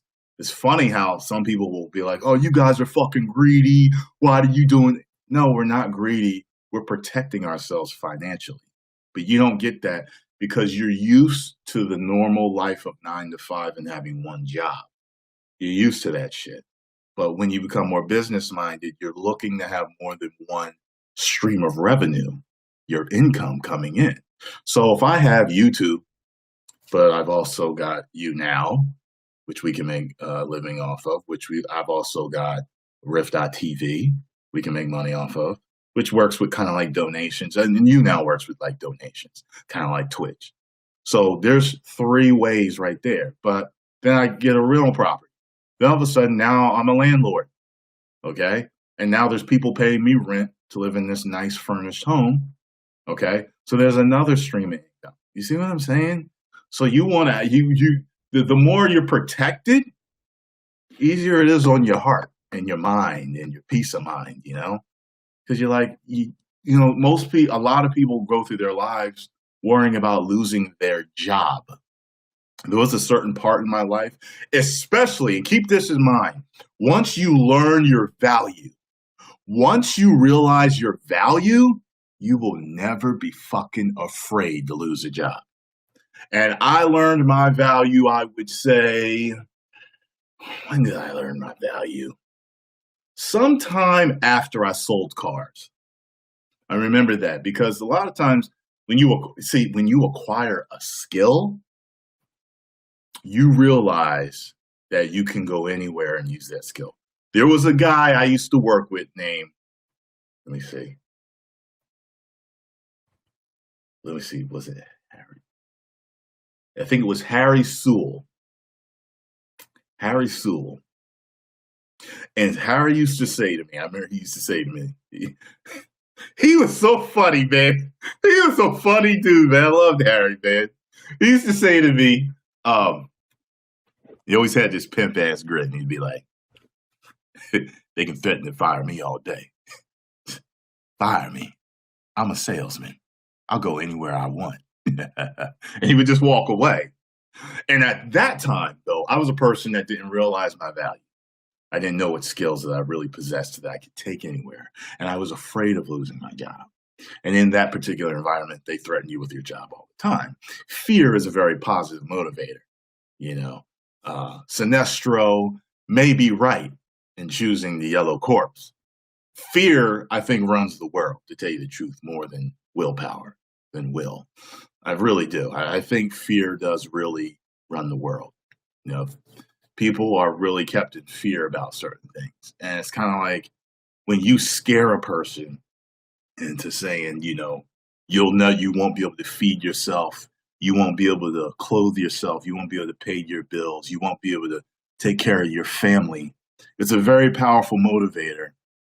It can be dehumanizing. It can destroy a man's pride and ego and hurt a woman's pride and ego when you do stuff like that.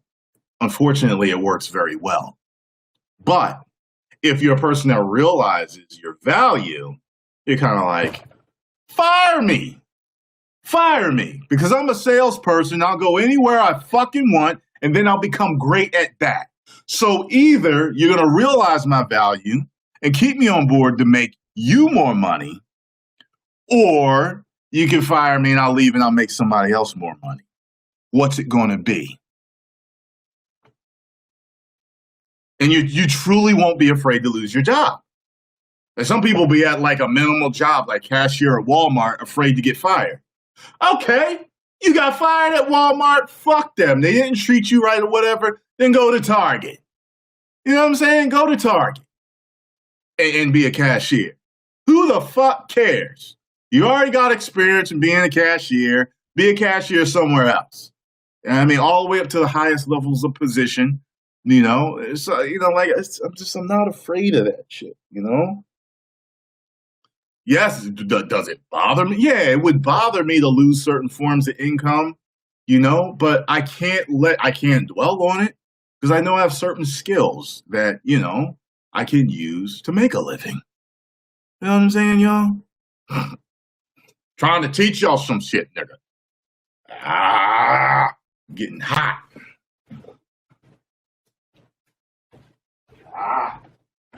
Ugh.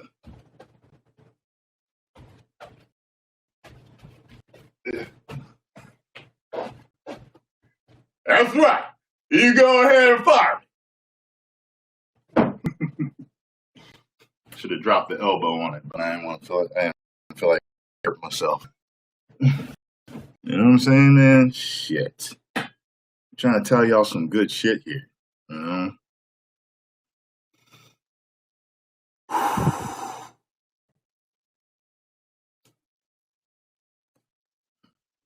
Thank you, Mike. Thanks, Mike. That's right. Somebody tries to fire me on. I'm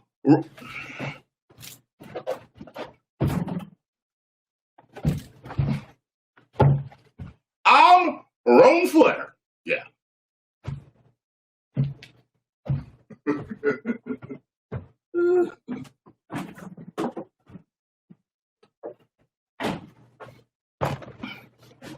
Hey, honey, your mother rode Space Mountain 20 years ago. You might ride tonight. Woo!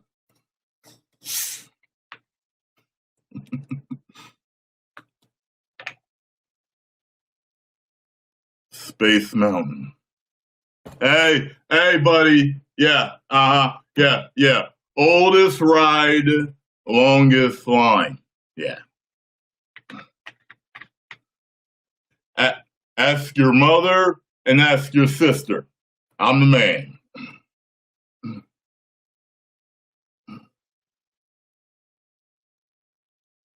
You know what, too? I think that's why, like, a lot of my friends, my subscribers that are wrestling fans, well, if you notice, like, it hurts and it bothers. You know, I know, like, I've seen different guys shoot on their experiences with the WWE and different wrestling companies, and fear is still a powerful motivator there. And, you know, with certain companies or company being the only main game in town, it can hurt to be fired or released and shit like that.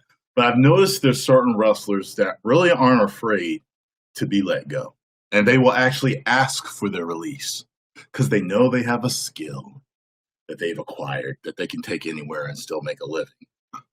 And some guys also learn to do other things. Like, for example, you know whose live stream I really like to listen to, his podcast? Ryback. I love listening to Ryback's podcast. I fucking love Ryback. And I do believe they totally underutilized him and did not use him properly. And then they changed his look and he looked more like Goldberg. It was just fuck. I liked when he had like the whole color scheme with the singlet that was like blue and he had like red wrist. He had the red wrist, elbow pads and the whole color scheme he had going with the hats and the gloves. I thought he was really fucking cool. He had that really going. But anyway, I heard him in a podcast and he had said something about, he knows he's got plenty of money and he knows how to make money, this and that. So in other words, a lot of these guys learn how to invest them when they start making money because they know that they can't do wrestling forever. And it's kind of like that with anything, kind of look at it like you're not going to do it forever. So you want to invest in other vehicles. Like apparently JBL is just a master at the stock market. And so if he's that, and I hear that he's so good that he actually has given Vince tips on how to make money in stock market. So if he's that good, Vince could have fired him whenever he fucking felt like it, and JBL would have been fine because he knows how to make money at the stock market. As a matter of fact, that's one of my other plans. I tell you this, before I came back to my original dream of being an entertainer, one of my dreams was to be the guy traveling with his laptop and making his trades or whatever, closing that laptop and relaxing on the beach, sipping his pina colada. Well, I don't like pina colada. Sipping my Budweiser, you know what I'm saying, on the beach. You know what I mean? And I'm looking actually to start looking into trading and learning the market again, because I touched on it way back when with a girlfriend and never really pursued it. We were going to pursue it together, but we never really did. Tried to go after real estate at one point.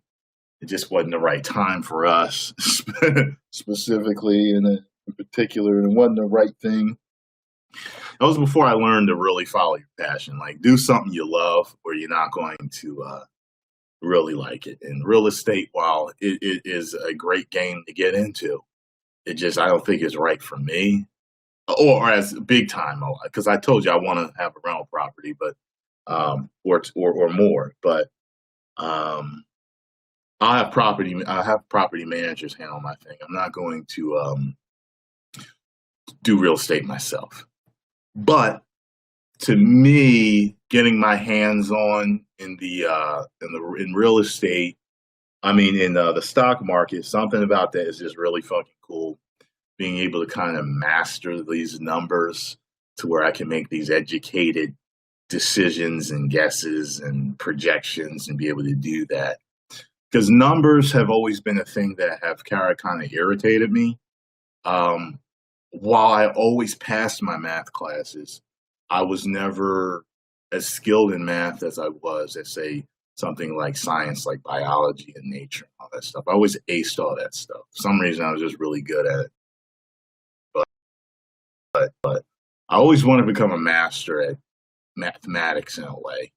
Not all the point to where I need calculus, but just certain things. And it's just something cool about being able to open, these websites, check my trades and do trades or sell things and just be making that fucking dough, and just have this financial freedom that just really speaks to me. Something about that I really love, so that would be another streaming. It's like, oh, well, yeah, yeah, he stopped doing this or he stopped doing that, but he's got this, so it's, you really don't have many fears financially, which happens to be a main fear for most people.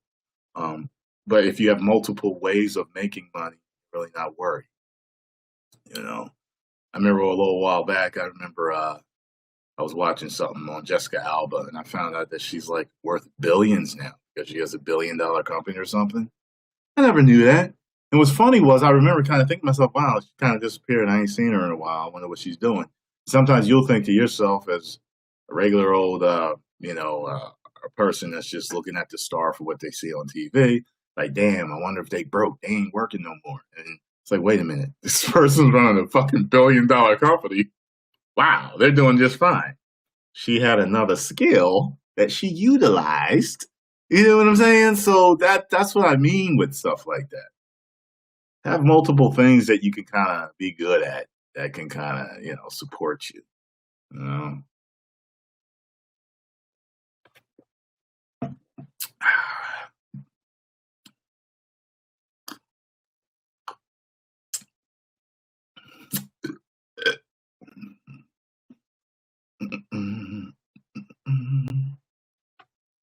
Cashmere, sir, how about that?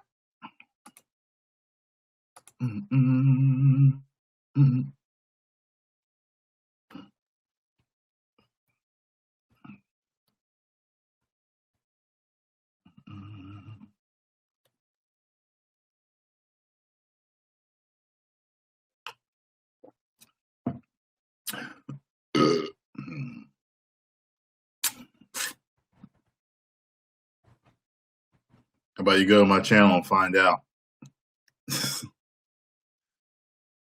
You should always check my channel before you ask me that I react to something. You should always check it first. It amazes me how many people do that. Like, it'll literally be up for a day or two sometimes, certain stuff. They'll be like, hey, did you react? Well, why don't you go check? I don't understand. Why don't you go check?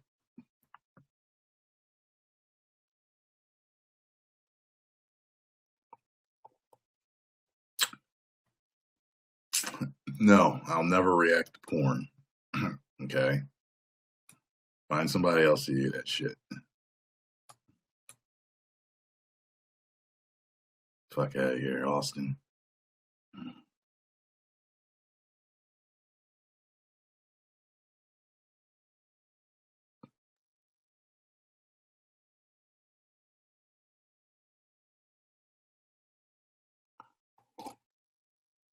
I don't give a fuck what's going on WWE.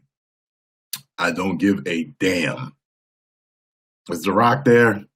Let me know if The Rock shows up. I don't give a fuck about what's going on.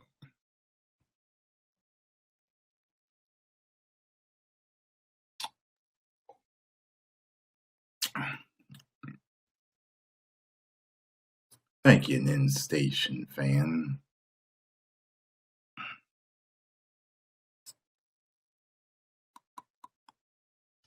Mr. Armstrong, what did I just say?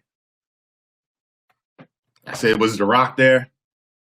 That's what I said. I asked nothing about the Heartbreak Kid, Shawn Michaels. I didn't ask nothing about him. I don't care if Shawn was there. I don't care if Mick Foley's there. I don't even care if Vince is there.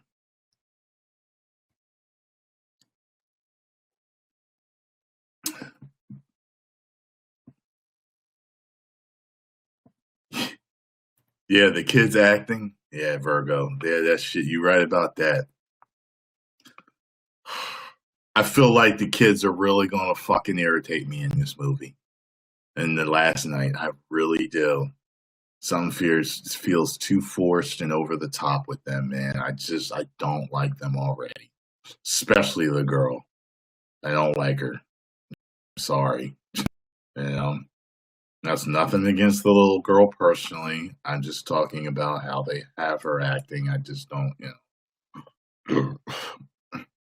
liken it to John Cena.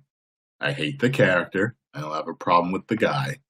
I've seen him in other movies and play different roles, and I laughed my ass off, and I was fine with him. I just hate the John Cena character.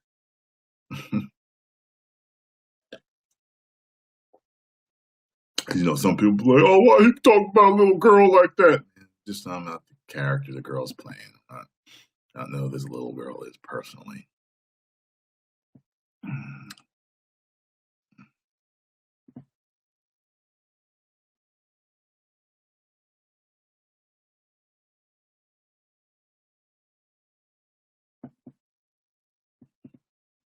You know what I think I want to do? I think after I finish and I conclude this live stream, I think I want to.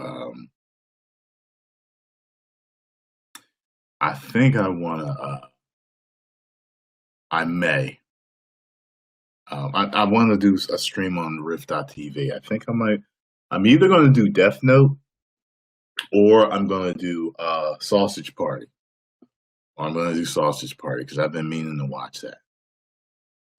You know what I'm saying? So, all right, this dude's gone. I've told him already. Doesn't listen. So now you got to go.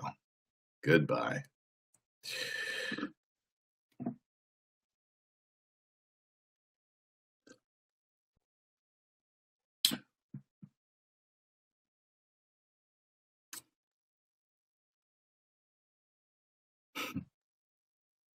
It's kind of funny. This is the age of the woman, ain't it? Though, like a lot with the movies, with a lot of these heroines. You got Rey, and you got Rey with Star Wars. You had the chick with Rogue One. You got X-23. You got Scarlett Johansson with Ghost in the Machine. You got, what's her name? Just watched the Red Band trailer with Danger with Blonde, or I don't know. And you got Wonder Woman, and you got Captain Marvel. What else we got, y'all? There's a few other women that, Charlize Theron. There's a few other women that have done, and you're like, wow, like wow, there's like a lot of female stuff going on now, you know?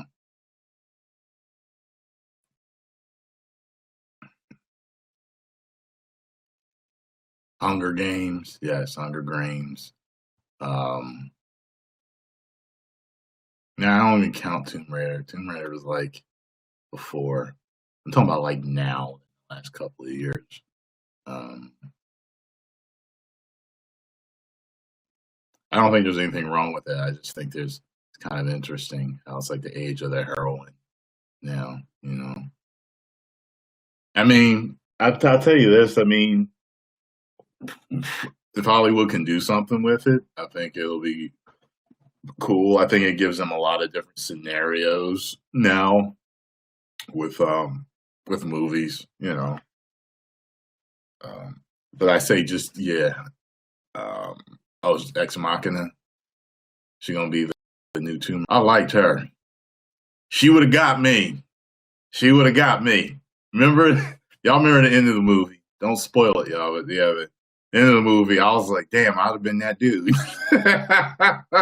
When I saw the end of that, I was like, oh, I was like, oh man, she got him. Oh my god. Ex Machina.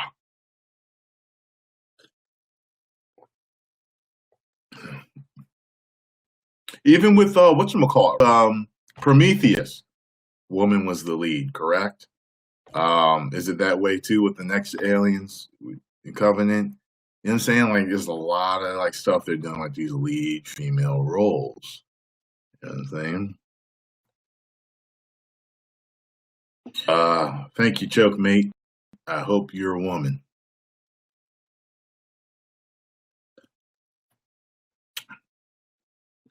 Remember I told you I was watching Tariq Nasheed? He was like, thank you, thank you.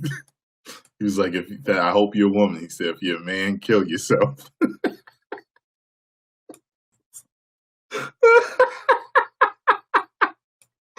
Someone that said to him, like, you're looking sexy or something. He was like, thank you. I said, thank you. I hope you're a woman. If you're a man, kill yourself.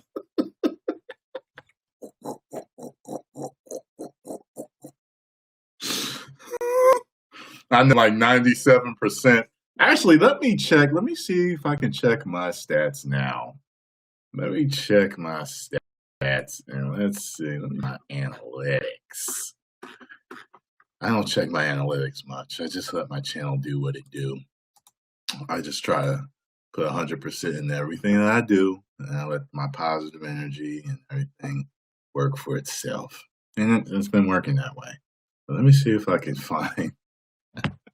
Let's see, it's all. Let me see. Yeah. God damn it. Let me move it over here. Let's see. Yeah. Look out here, baby Groot. My name, baby Groot. Yeah. My name, baby Groot. Okay, so let's see here. Subscribers.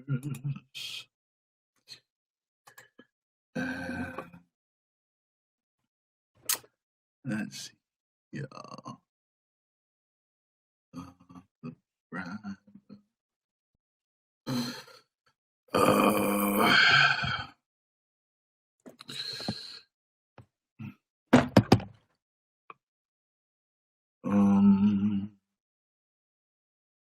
Geography.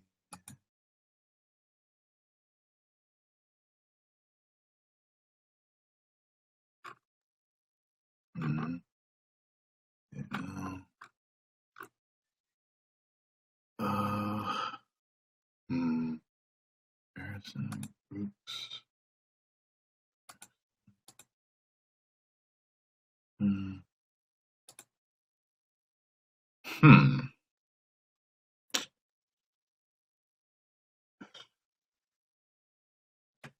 Demographics. There it is. See, I can see how you tell. Like I don't, no activity for this date range.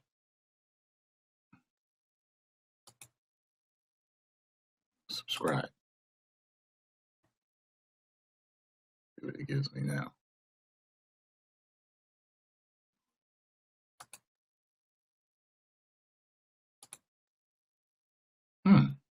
It's not working either. Wow, very well. Maybe this will show me.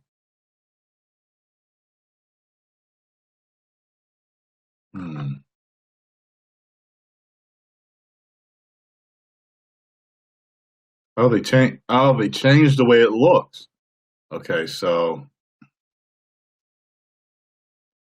my biggest age range is 18 to. Wait a minute. This is different the way they used to do it then.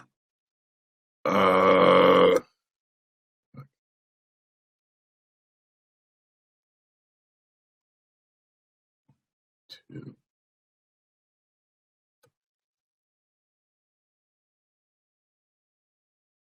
So that's 1, 2.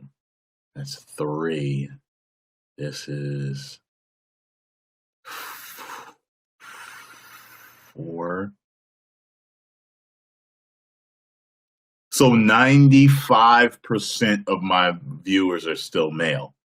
5% are female. And my biggest age range is 18 to 24. Next biggest age range is 25 to 34. Then it's 13 to 7. No. Then it's 35 to 44. And then 13 to 17. Now, here's the thing. And then they got 45 to 54. I personally, I don't believe the numbers on YouTube as far as age ranges go. I believe that it's more accurate to say that most of my subscribers are 13 to 17, or maybe because like a lot of people believe, become successful on YouTube, you have to get that age range, and I think it's true. The problem is a lot of 13 to 17-year-olds lie on their profiles about how old they are, so that they can watch a lot of the restricted videos and stuff like that. And the parents don't monitor that shit. So I think it's highly skewed. And I think that most are teenagers. Most of my subscribers are probably anywhere between 13 to 18, or 13 to 15, 16, 17 age range, Yeah. I already told y'all I don't give a fuck about wrestling right now. So you can stop asking.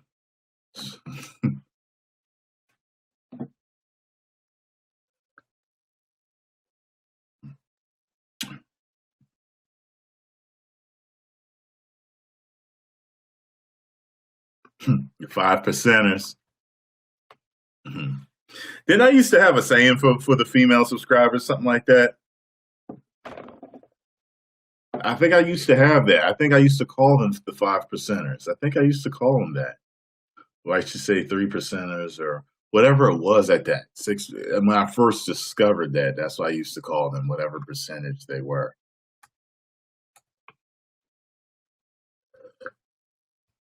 Oh, people are putting in their age ranges now. Okay, so people, let me see, 15, 31, 39, 29, 19, 17, 16, 21. All right, so we got a little mixture here on at least the people that are saying, given their ages.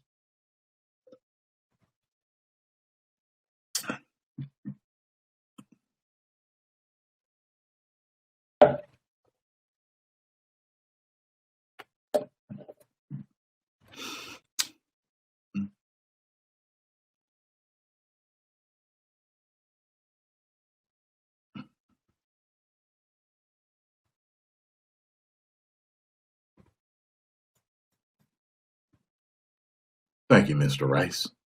Thank you very much.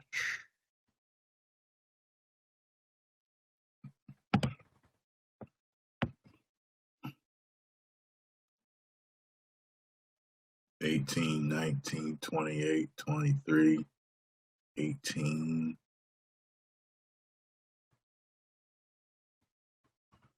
Oh, I see why you be acting up now, Katrina. You legal as hell. I see why you be acting up.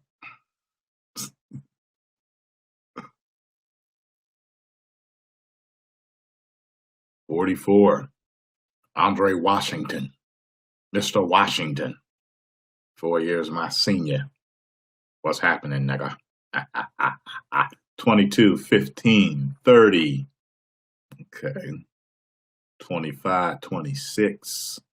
Oh, we got a lot of different scattered ranges here. Okay. 36. Okay, cool.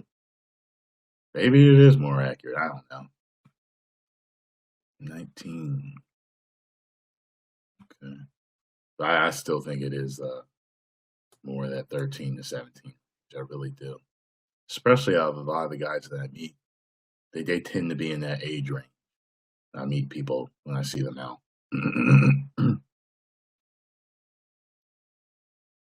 17, 18.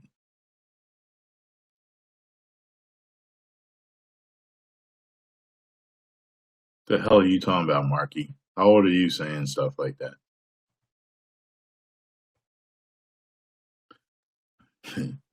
14, 21, 13, 18, 15, 14.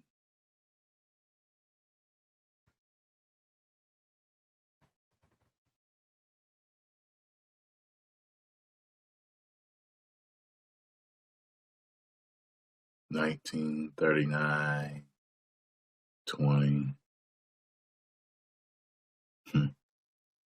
$23. Okay.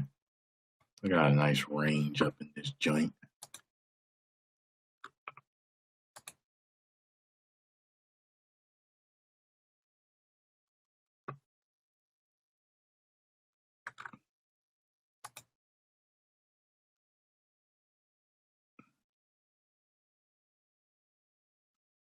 No, I'm not 40.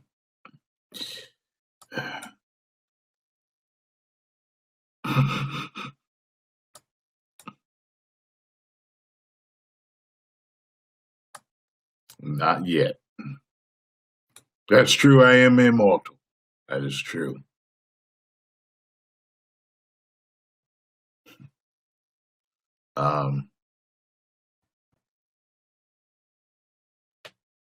Instagram, my stream's about to end.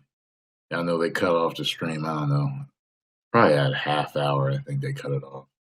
I don't know how long. It's about to cut off, just so y'all know. 5 seconds.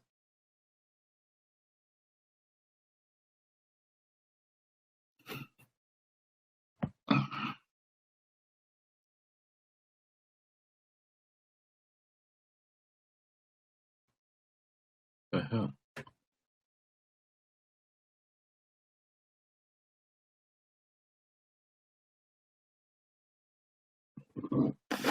Oh.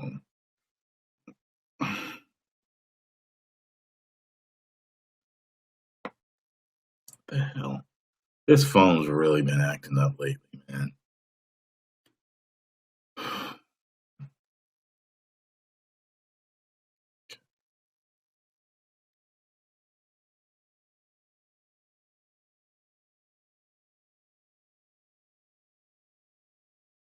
So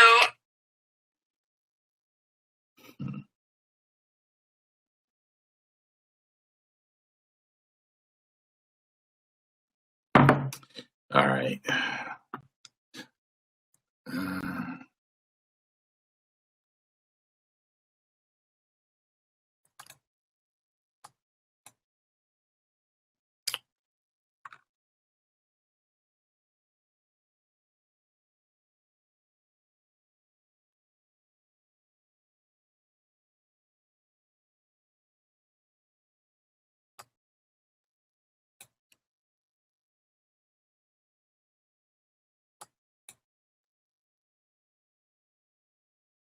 I got a Note 4. That's what I got.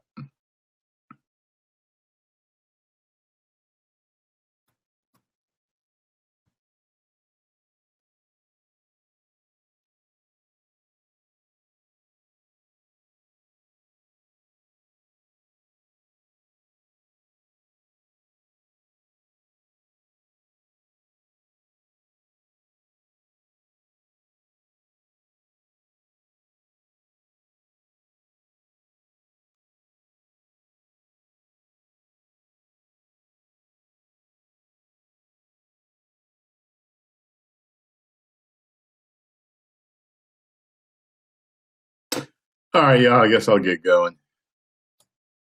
Tuckered out here. Like I said, maybe I'll jump on Riff. Riff.tv and do a Death Note reaction or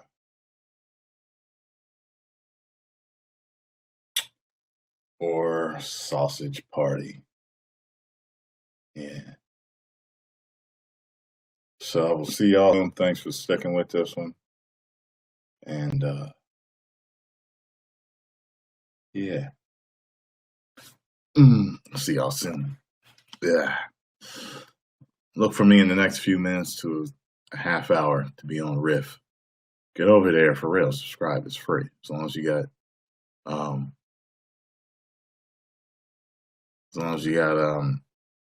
Netflix is free. And if you don't have Netflix, Netflix lets you sign up for free for 30 days. So you still get to watch me. You know what I'm saying? All right. 1 million subscribers. Woo!